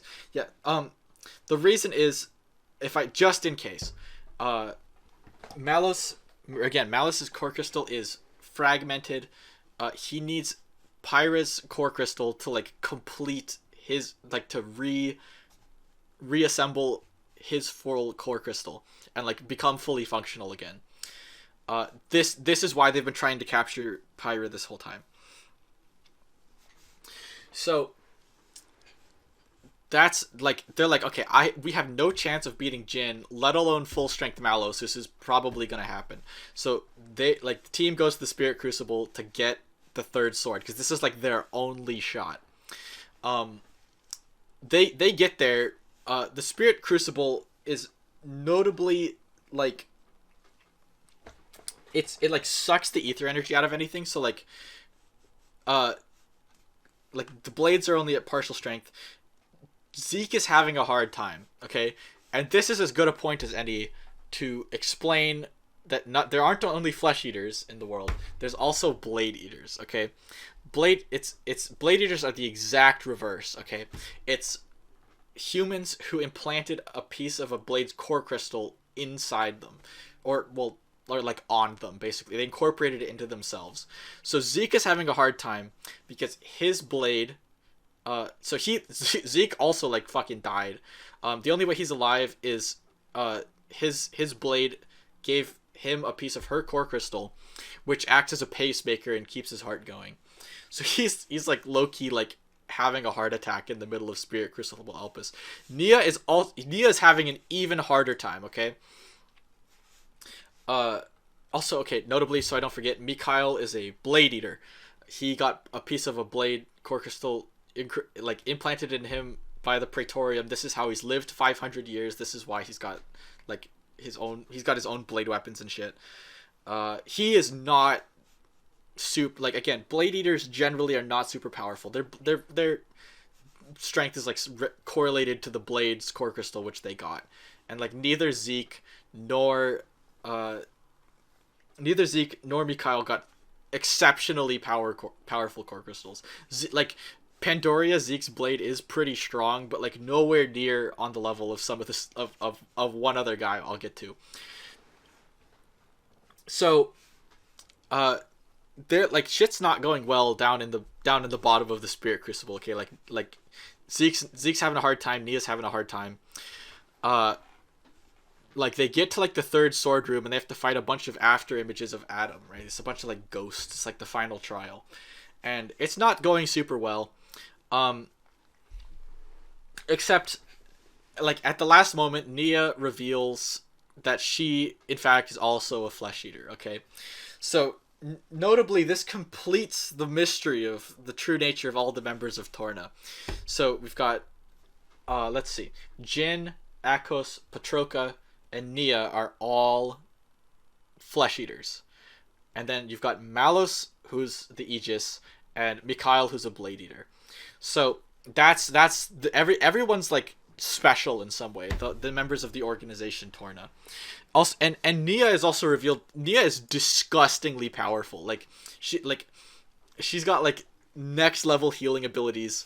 We'll get to the implications of that in like the next thing. But she like straight up brought Niall back from the dead, right?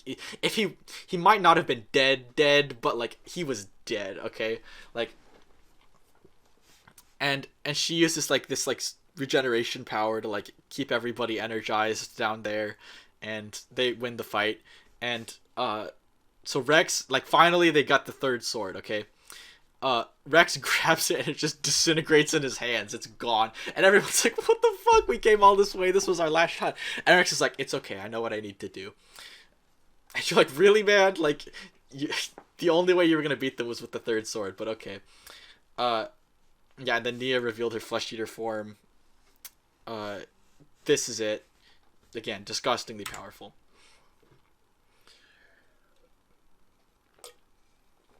Okay.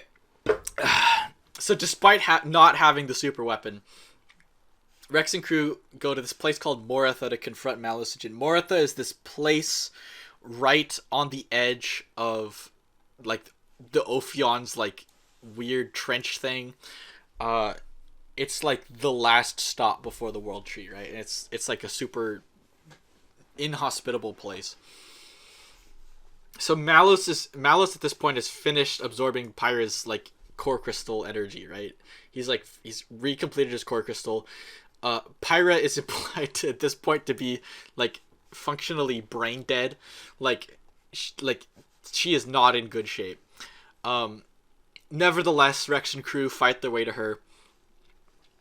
On the way there, full strength Malos shows up, and Nia straight up weaponizes cancer to defeat him. Remember, okay, like, Aegises are incredibly powerful. Excuse me, incredibly powerful.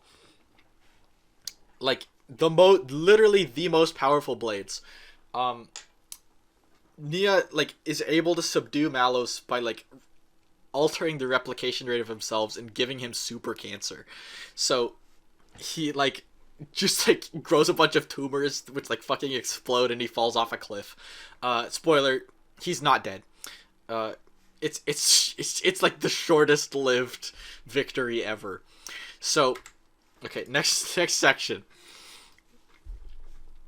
So Rex makes it to Pyra, and it's like, Malos is back immediately, right? Jin's there, he's fully powered up. This is like a climactic battle, right? This is like all the most powerful characters from the whole game are in this one place at this moment in time.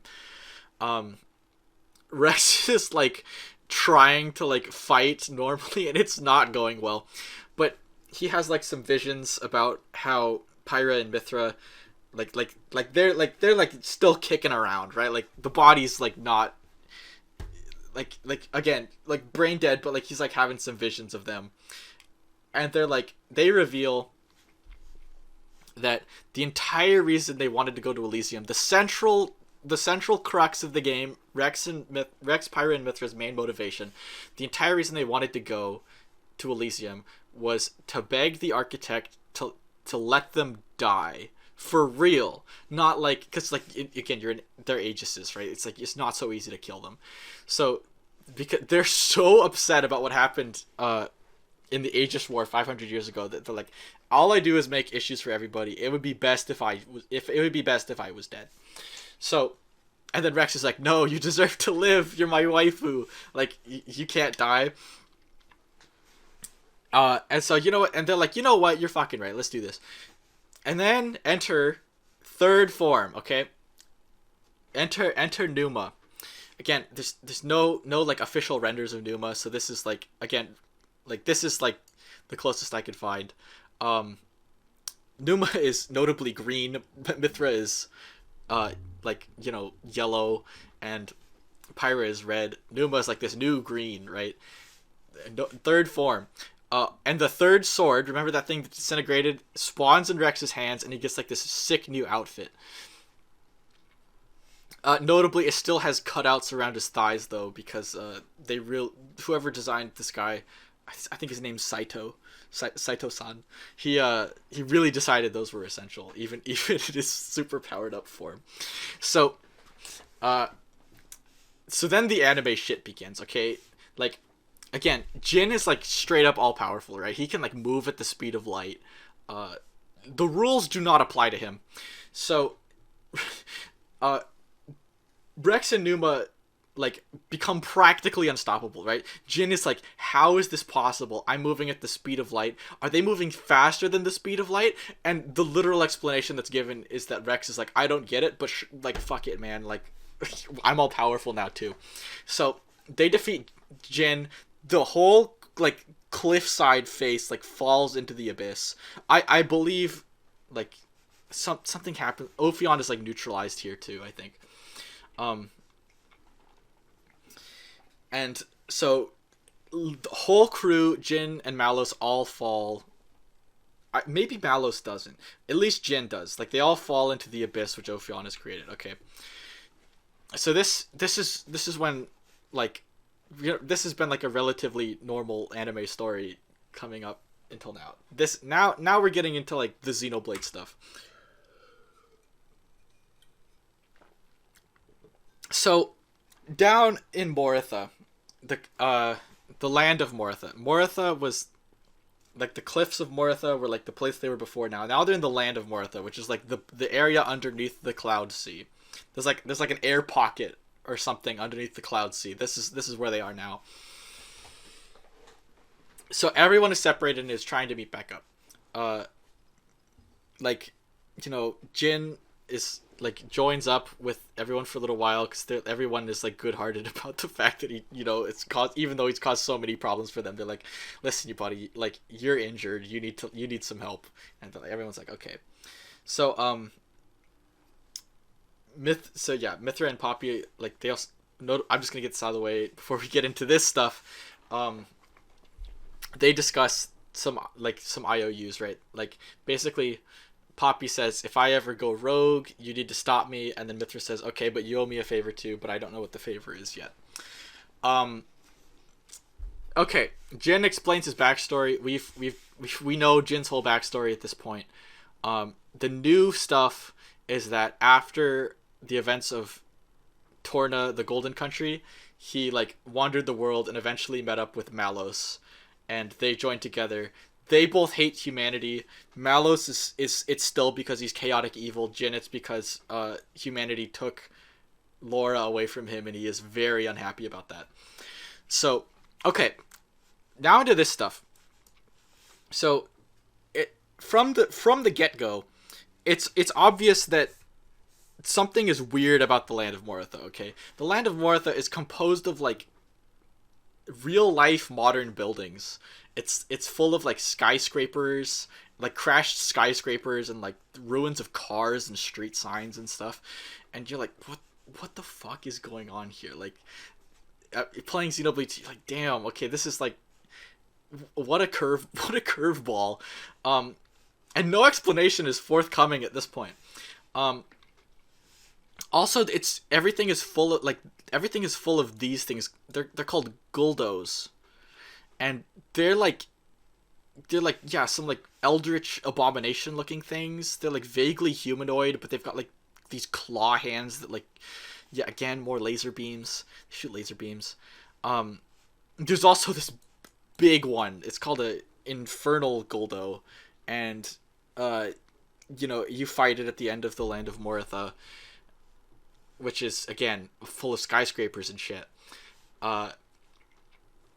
And it, like, in its defeat, it drops, like a personnel badge. So the implication is that all of these Guldos were once humans. Okay. Or yeah, like modern day humans. You're like, what the fuck? Okay. So yeah, also to compound this, the world tree, once you get to so again, you're like close to the world tree, but like you're in like this air pocket underneath the Cloud Sea, trying to make your way there. So you make it to the world tree, and it's all made of metal and shit, and there's robots everywhere. So, again, more modern tech, and everyone's like, whoa, this stuff is nuts. Like, I can't believe the world is like this, and like, but they don't have any context for this. Like, you're supposed to understand this as like as a viewer, that this is like the modern world, or the ruins of it at least.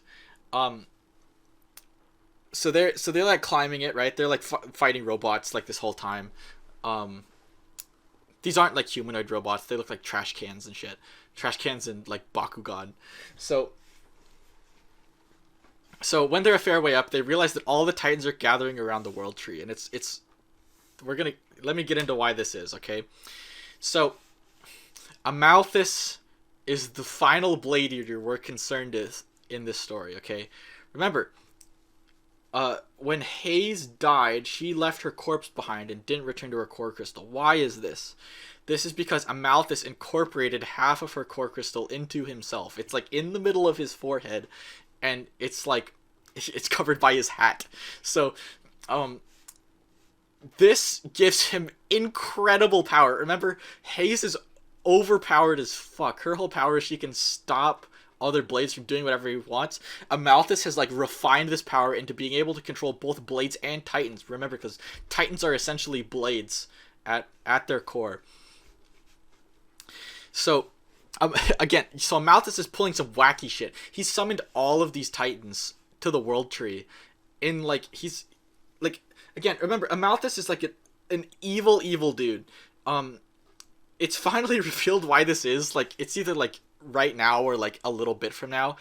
Basically, he lost all faith in humanity 500 years ago. Like, he like saved a dude, like from like a dude was like gonna die or something, and he like saved him from death. And then later, that dude like robbed and like murdered like an innocent family. And this was like the start of like Amalthus's like total disenfranchisement of humanity. He's like, I'm done with these motherfuckers. Like, they can all die. Like, so a little like tidbit is that blades can tend to take on some traits from their drivers. This is why Malos is a homicidal maniac and wants to destroy everything. It's because it all comes from Amalthus. The implication is that they both feed on each other, maybe a little bit, but like, you know, if you want to know like why Malos is the way he is, this is like implied to be like the main reason, is because he resonated with Amalthus, and Amalthus is crazy. So, but also the Pope.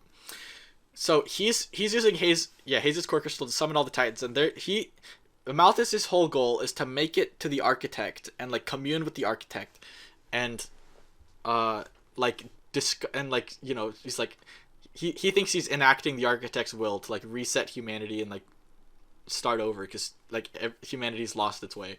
So his whole goal was to get up the World Tree again and like also wipe everyone out. So he's projecting his power using like these antenna towers that are like positioned all over Indal.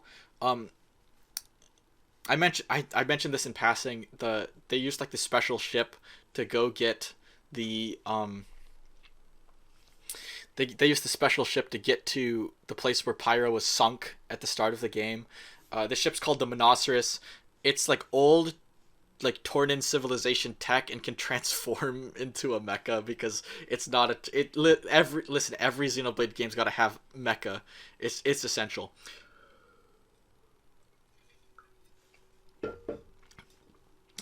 So Mithra and Mikhail. So Mikhail's like transforms this into a mecha and is like fighting the Indaline Titan mano a mano, and so like Mithra and so Poppy. Okay, so importantly, Poppy can fly. That's been like relatively important, but like not worth mentioning. So Poppy flies Rex and Mithra like over the Indaline Titan, and they do, you know, Mithra does some laser beam shit and blows up the antenna towers. This like stops the Titans from like reaching critical mass and like trying to like fight each other and blow up the World Tree, and like, you know, shit's okay. They've bought some time. Although, while all of this inspired, Malos and Jim have been dutifully climbing, and they've reached the top. They're there. They're like almost there. Right before they like enter, Jin is like, "No, I'm gonna wait and like face my opponents in honorable combat, like for the last time." And Malos is like, you know, they've got a good bromance going at this point. They've got a good hug. It's like, you know, Malos is like, I'm gonna go on and do what I was made to do, and you do what you have to do. So, final battle with Jin. You beat him. Remember, you've got like fucking crazy ass superpowers now. And then Akos and Patroka show up. They're really not important for this part. Also, I think what's his name? Mikhail in the Monasterous was like sunk in like the previous section. Like he's like has not survived. Like he's done. He's donezo. So, at this point, Amalthus is powered up, and he's not happy. He looks like this now. Like because the Indoline Praetorium has special access to core crystals and shit. He's like imbued himself with like a bunch of power of a bunch of core crystals, and he's like now got like laser tentacles and shit, and it's like, you know, this was also that like he could like fight an Aegis and like presumably win. He shows up and immediately kills Akos and Patroka. They're dead. He's like the team does like a good job against him, but like the only wins when Jin uses like the last of his last gasp to like freeze dry him, and then they both evaporate into like snow crystals, and it's this like fitting final moment for like these two characters that have been around for so long. But that's the end of both of them. They're properly dead. Okay, last chapter.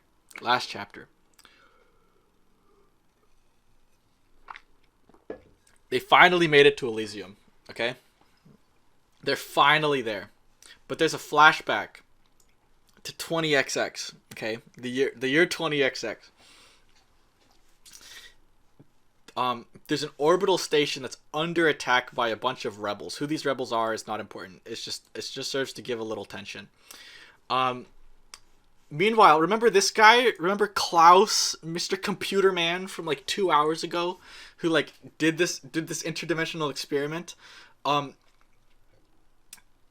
This happened in the Xenoblade 2 universe. Okay, that whole experiment happened in the Xenoblade 2 universe. This is a huge reveal. Okay, first of all, little bit of external context. Xenoblade 2 was not advertised as a sequel. It was advertised very similarly to X as like a thematic it had Xeno themes, right? Xeno as like has themes, right? And it was like a Xenoblade themed game, not a sequel despite having the number 2 in his name. Turns out it's a sequel. If you were not like 100% expecting this is like a big fucking deal. It was really it's so cool to experience this for the first time, like just playing it. I played the game blind like 2 months after it came out, and this was amazing. So notably a new thing here. The experiment was using this thing called the conduit. The conduit is an Aegis core shaped artifact, it's practically infinite energy. I believe it said that the conduit also it channels energy from other dimensions, and that's how it has infinite power, but it's like basically it's a source of infinite energy. So okay, let me see, what do I have on this next slide? Okay, yeah, I'll cover the rest in a minute. But it's like, you know, at this point you realize that like this is what happened with Klaus, okay? So, but upon reaching Elysium, the gang is like, okay, it looks like this, okay? It's a barren, desolate wasteland. It's not green. It's not heaven. It's not what everyone thought. The other reason they wanted to reach Elysium, which I have totally forgotten to mention at this point, is the idea was that everyone who lived on all the dying titans could come live here, right? Remember, the world is dying. This was one of Rex's goals to get here, was everyone can come live here in peace and harmony, except it's totally barren. There's no life anywhere. It's just dust.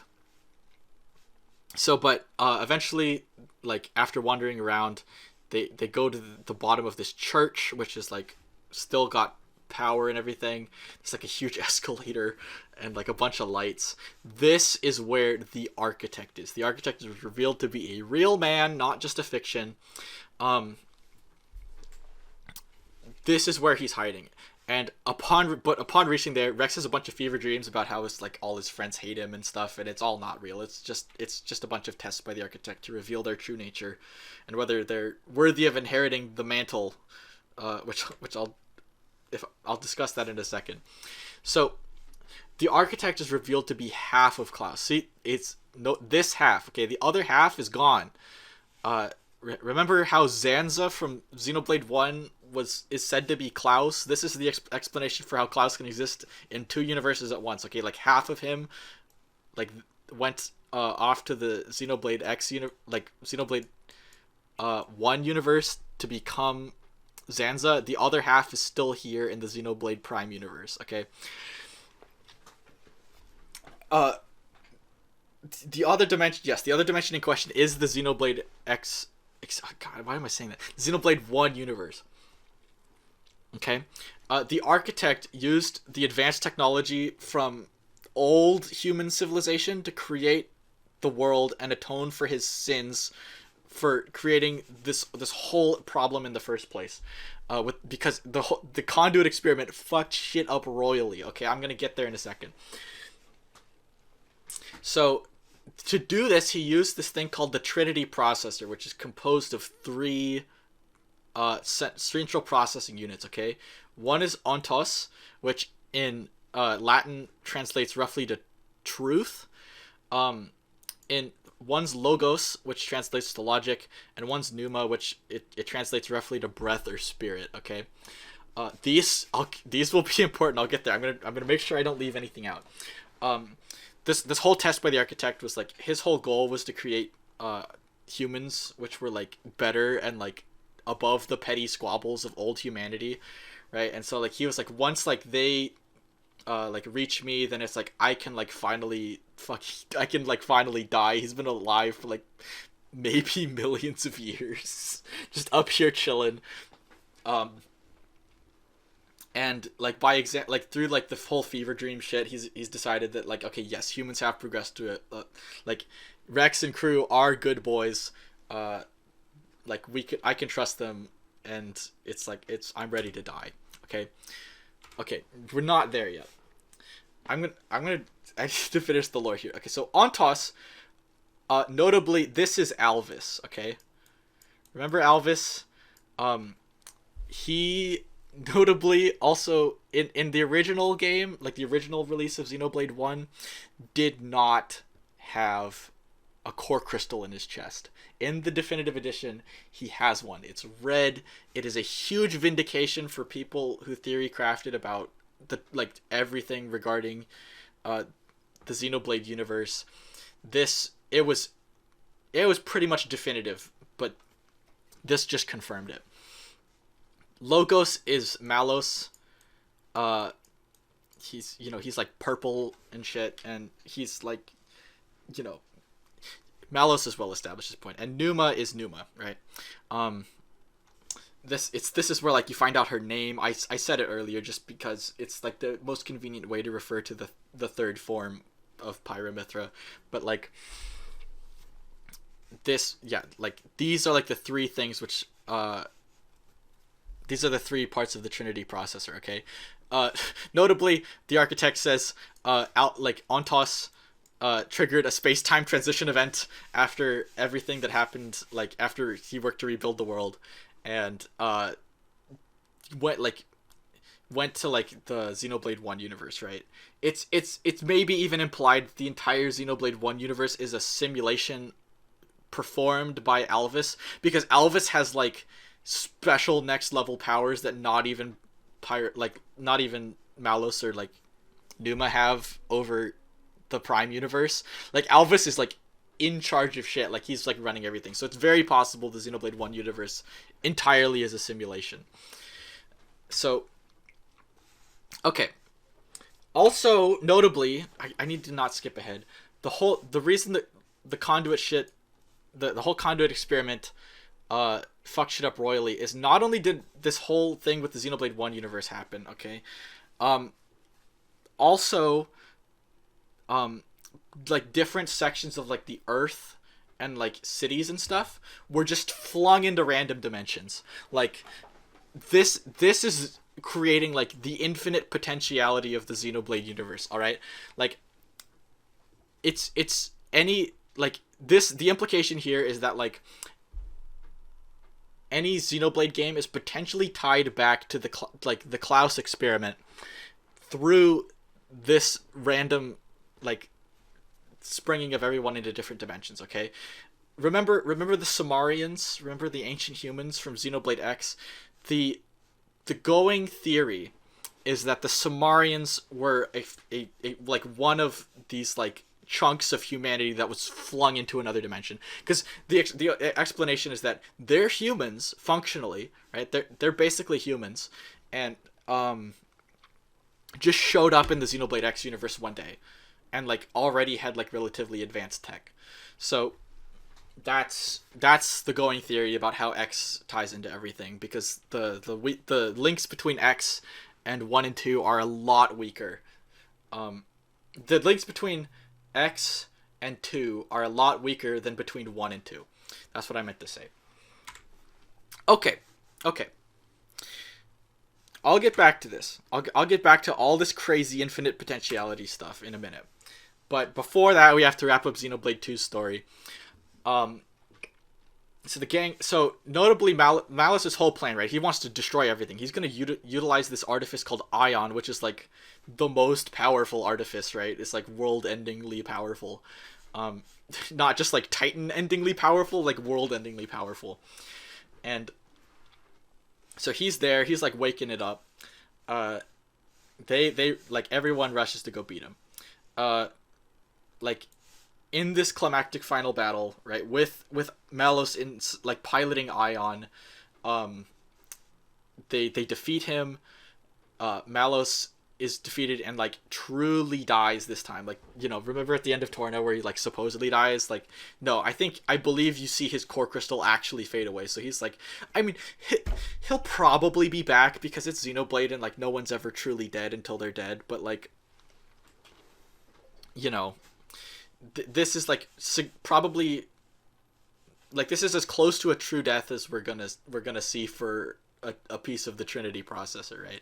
That's why he'll probably be back, is because you can't just like you can't just get rid of a part of the Trinity processor in Xenoblade lore. It's probably unlikely. So the entire state. Remember the world. Okay, so the world tree is like metal. It's like it's actually a space elevator. Okay, it's like this huge space elevator with a space station on top. That's just, you know, because okay, so like here's elevator, here's station.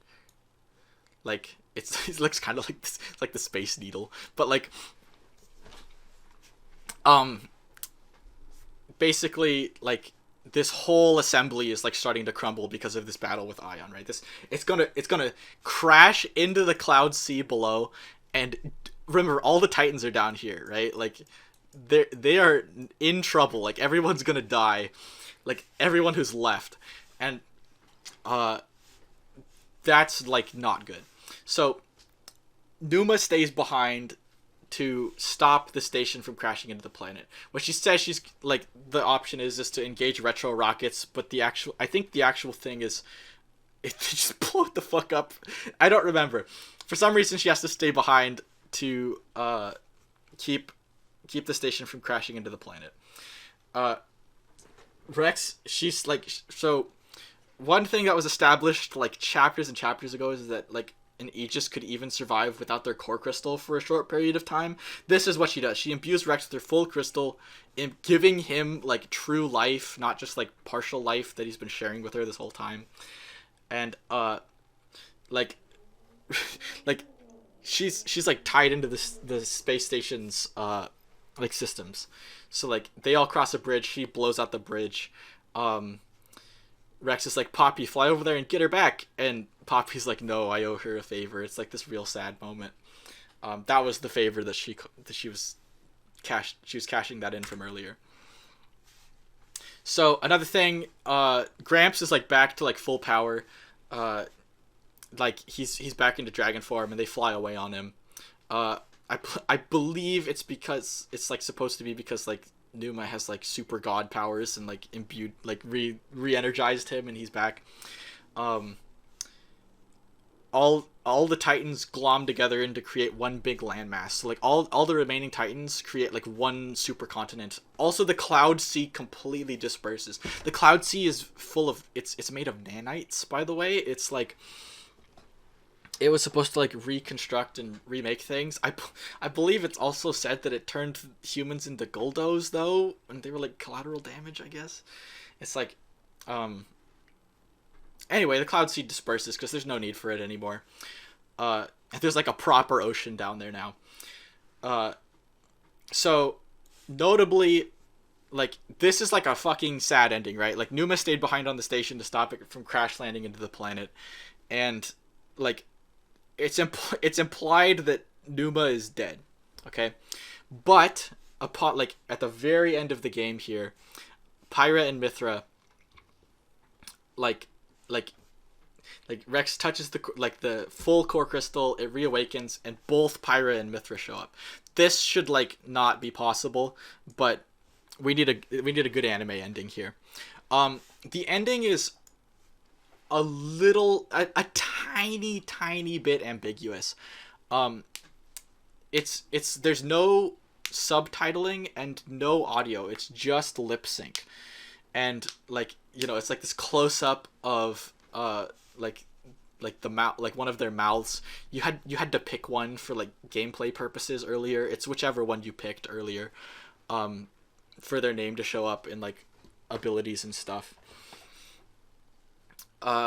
It's supposed to be the lip sync is supposed to be "I love you, Rex," which is like, oh, that's sweet. Like this whole game, they were like kind of thirsting after each other a little bit, and like now they're like, it's like finally a thing. Personally, I don't like that ending because it's like it's no stakes, right? It's like the sacrifice meant nothing. Like that is though, like that is like more likely than not the true ending. There is some like unused dialogue that was data mined. There's two sets, right? One is "I love you, Rex," which vindicates this theory. The other one is either "My name is Pyra" or "My name is Mithra." And which the implication there is that when like when like Numa properly died on the space station, was able to be reactivated from the core crystal, but has no memories anymore. And I kind of like that ending because there's it gives a little bit more weight to the sacrifice on the space station that she did. That is however most likely not the true ending. Like the odds are not good. It really doesn't match with the lip sync. Okay, how it comes together. So one thing it is worth mentioning now, I've alluded to the fact that there are other Xeno games besides Xenoblade games, okay? I have not played these. I am not a lore expert on these. These games are Xenosaga 1, 2, and 3, published for PlayStation 2, also done by Tetsuya Takahashi, proper Xeno games. Also Xenogears, developed by Square. It's considered like, some people consider it the best Final Fantasy game because it's very much in that style, but without the Final Fantasy name. Again, Takahashi worked on Final Fantasies 1 through 6 and then did Xenogears, then left and made Xenosaga. So all Xeno games, including Xenogears and Xenosaga, are connected through this artifact called the Zohar. What is the Zohar? The Zohar is the conduit by another name. The Zohar is what it's referred to as in Xenosaga. It's practically the same thing. It's the same shape. It's a source of infinite energy connected to all dimensions. I'm not going to discuss exactly how the Zohar fits in to Xenoblade because I am not qualified, but just know that it does. The Klaus experiment serves as the basis for all Xenoblade games, okay? So for sure 100% it created the XC1 universe. This is like not a question. what in the during the final fight with Malos, you cut back to like there's like Shulk's dialogue from Xenoblade 1 about how he's creating a world with no need for gods, and then like the architect fades away as Zanza dies at the same time. This is not controversial. This is 100% established that the Xenoblade 1 and the Xenoblade 1 and Xenoblade 2 universes are connected. The XCX universe is there's an implied connection with the Sumerians. This is like not 100%. We'll maybe never have a definitive answer on this. If there's never a sequel, I sure hope so. I sure hope there's an XCX 2. I really do. There's so many questions that need to be answered, but for now, it's the implication is that like the all the dimensional bullshit created the XCX universe, okay, or at least like put humans in the XCX universe to start off with. Going forward, okay, with new Xenoblade titles, because there for sure will be new Xenoblade titles. They are selling consistently well enough to warrant sequels. I hope Definitive Edition proved that beyond a reasonable doubt. So, because that game's 10 years old, and I hope that the Definitive Edition sold just as many copies as we think it did. So, notably, Future Connected implies that there are more stories to be told in the Xenoblade 1 universe. It's very open-ended. The characters have like stuff to do. Like Melia is like still like in charge of looking after her people. She's the Empress now. It seems like Shulk's story may be over, but like it'd be kind of cool to like focus on other characters. Shulk's being in a supporting role is kind of nice. I'm sure he'll be back with important stuff to do though. So let's see. Also, XC2 is a little bit open-ended. All the characters are still around. There's the possibility for more stories to be told there, obviously. The future of the Xenoblade franchise is like really up in the air. Like it's really hard to tell what's going to happen next. It seems like at this point all of like the loose ends for the main like XC1 and XC2 have been tied up. Also, another small connection. The Fog King from Future Connected is implied to be it has the same eye pattern as the Infernal Goldo, so it's implied to be like maybe like a weird mutated Goldo or something. It's not very clear. We franchise fans hoped that Future Connected would add a little bit more, but it was really sort of a little tidbit, like a hint of things to come. What do I think of Xeno 2 DLC? That is a discussion for a Xenoblade 202 lecture, if I ever get there. For anyone who doesn't know what happens in Xenoblade 2 DLC, there's like you're like Shulk and Fiora and Elma and a character from Xenosaga all are recruitable as characters as like pseudo blades through some interdimensional bullshit through like this like DLC realm and this character called the Napon Arcsage. It's lore-wise, it's extremely messy to consider it canon. It's very possible it is canon, but it's like to fully explore that would take a lot of like timeline discussing. So okay, speaking of timelines, here's like my super jank timeline for the entire franchise. Okay, so here we have the Prime timeline. Okay, this is the this is continuous all the way up through the events of Xenoblade Chronicles 2. So it's it starts off, the Klaus event happens. This is when he like fucks with the conduit trying to become a god and like kind of succeeds. So like down the road Torna happens, and then Xenoblade Chronicles 1 and Xenoblade Chronicles 2 happen at roughly the same time in two different universes. Okay, like their concluding events happen concurrently, like at least as far as like both stories are concerned. Like you could argue like I don't know, time works differently in either, but like as far as I know, it's like the same linear progression of time in both. Um, then later down the road, Future Connected happens. Uh, there's no continuations of the XC2, the Xenoblade Prime timeline or the XCX timeline yet.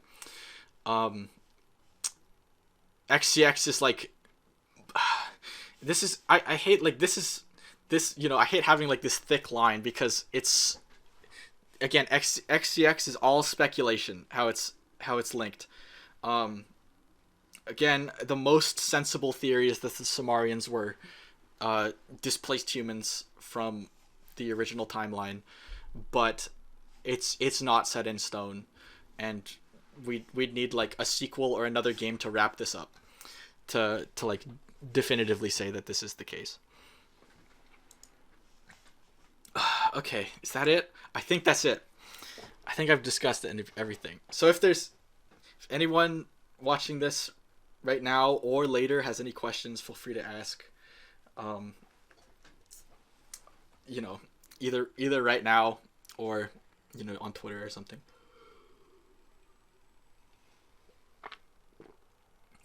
Shulkin the Monado is a light blade in the DLC. It's true, he is a light blade in the DLC. Also, it's yeah. One thing worth discussing is that so there's a few like theme things going on. So like how like George Lucas said that the prequels rhyme with the original trilogy, right? They rhyme. There's like the same story beats. Xenoblade 1 and Xenoblade 2 very much rhyme in certain ways. You'll notice that the Monado, the Monado in Xenoblade 1 has 3 forms. The Monado 1, Monado 2, Monado 3. Those all come from Alvis, right? All Monados stem from Alvis. The true nature of Monados, again, Xenoblade 202. But what I will discuss is that again, Monados came from Alvis in the Prime universe. Not in the Prime universe. In the Xenoblade 1 universe. In the Prime universe, Rex and Pyra, Mithra, and Numa. That's a 3-stage progression, right? Again, where the third one's just fucking all powerful. So it's the implication there is like it kind of rhymes a little bit. It's like a nice little thing. Let's see. Is there anything else worth discussing now? if a Xenoblade 2 rep was in Smash. If a Xenoblade 2 rep made it into Smash, I'd say like Rex being able to swap between Pyra and Mithra makes the most sense to me. It's like hard to put like Pyra in by herself. I just don't really think it makes sense. My head can my fan canon, right, is Rex being able to swap between Pyra and Mithra. Pyra in like gameplay wise in Xenoblade 2, she's very focused on blade combos and like high single instances of damage, and Mithra is focused much more around like comboing things and like like smaller instances of individual damage. So I thought like the Mithra, it's like how Shulk has arts, right? It's like Rex gets like 2 arts, right? Like it gets, but like they have infinite duration. So like there's Mithra, which is like more combo based and like faster, and then Pyra, who's like maybe just like a little bit slower, but like higher damage, like as a finisher. Crits for Mithra? No crits. Crits would no. Just no. But for anyone who's played 2, you'll know that like the pseudo optimal build for like there's some arguments about what like the optimal build for Mithra is, but it's a crit based build, which is like really powerful. Like Mithra is like arguably the strongest blade gameplay wise in 2. Like it's just absurdly strong because of one ability that resets your art cooldowns. So like yeah, if that was gonna be in Smash, that's what I'd want. Favorite non-main cast blade. Ooh, that's a hard one. I have a soft spot for Wulfric. He just wants to be loved. Let me see. I have to look at a list. There's so many. Okay.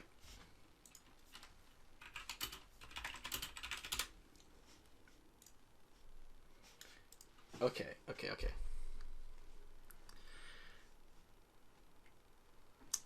Yeah, there sure are a lot. Oh my god.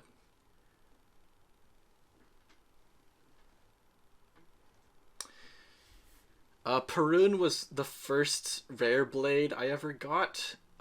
She sucks gameplay wise, but I did like her design. I did think it was pretty good. Yeah, hold on. This is not a full list. This doesn't include DLC. This for anyone who doesn't know, like there's like you can like resonate with a bunch of non-essential rare blades in 2. This is the gotcha mechanic. And like there's like so many. It will take a long time. Oh, I remember. Okay. Yeah, my favorite's Adenine. I don't know why. I just really like Adenine. Fan circle around Cosmos. Yeah, like okay, so for I really should save this for Xenoblade 202, but one of the rare blades that you can resonate in the base game is Cosmos. Cosmos is a character from Xenosaga. Like properly a Xenosaga character. This first of all is kind of big because I think Sony, I'm pretty sure Sony published Xenosaga. It wasn't Square. Square hates playing ball with anyone. So they're like never going to release Xenogears characters ever. But whoever published Xenosaga was like open to a franchise deal and let Cosmos be in a Nintendo game, which is like kind of interesting and obviously has implications for a larger universe. Okay, I think I'm gonna stop here. I've been talking for like 4.5 hours. This has been like, it's been a lot. I want to say disclaimer. I am 100% sure that there is stuff I have left out and forgotten, and just like straight up gotten wrong. If you want to like decipher the Xenoblade timeline like perfectly, the best thing you can do is play the games for yourself, and then just like make like a chart with a bunch of like red yarn and stuff. This is some messy shit. This is very much one of those, like the Xenoblade franchise has become one of those like Artour sort of like brainchild franchises where only one man really knows how it all connects, and maybe it doesn't even make sense in his head. So just, all of the rest of us are just trying our best. It's, I think the most apt comparison is of course Nomura's franchise, which is Kingdom Hearts, where it's like that shit makes no sense whatsoever. But at least the Xenoblade is focused on telling like individual stories that like kind of link together as a treat. So yeah. Anyway, I'm gonna call it here. That's it. Again, any questions, send them to me on Twitter. Thank you for attending, and I'll talk to you again sometime.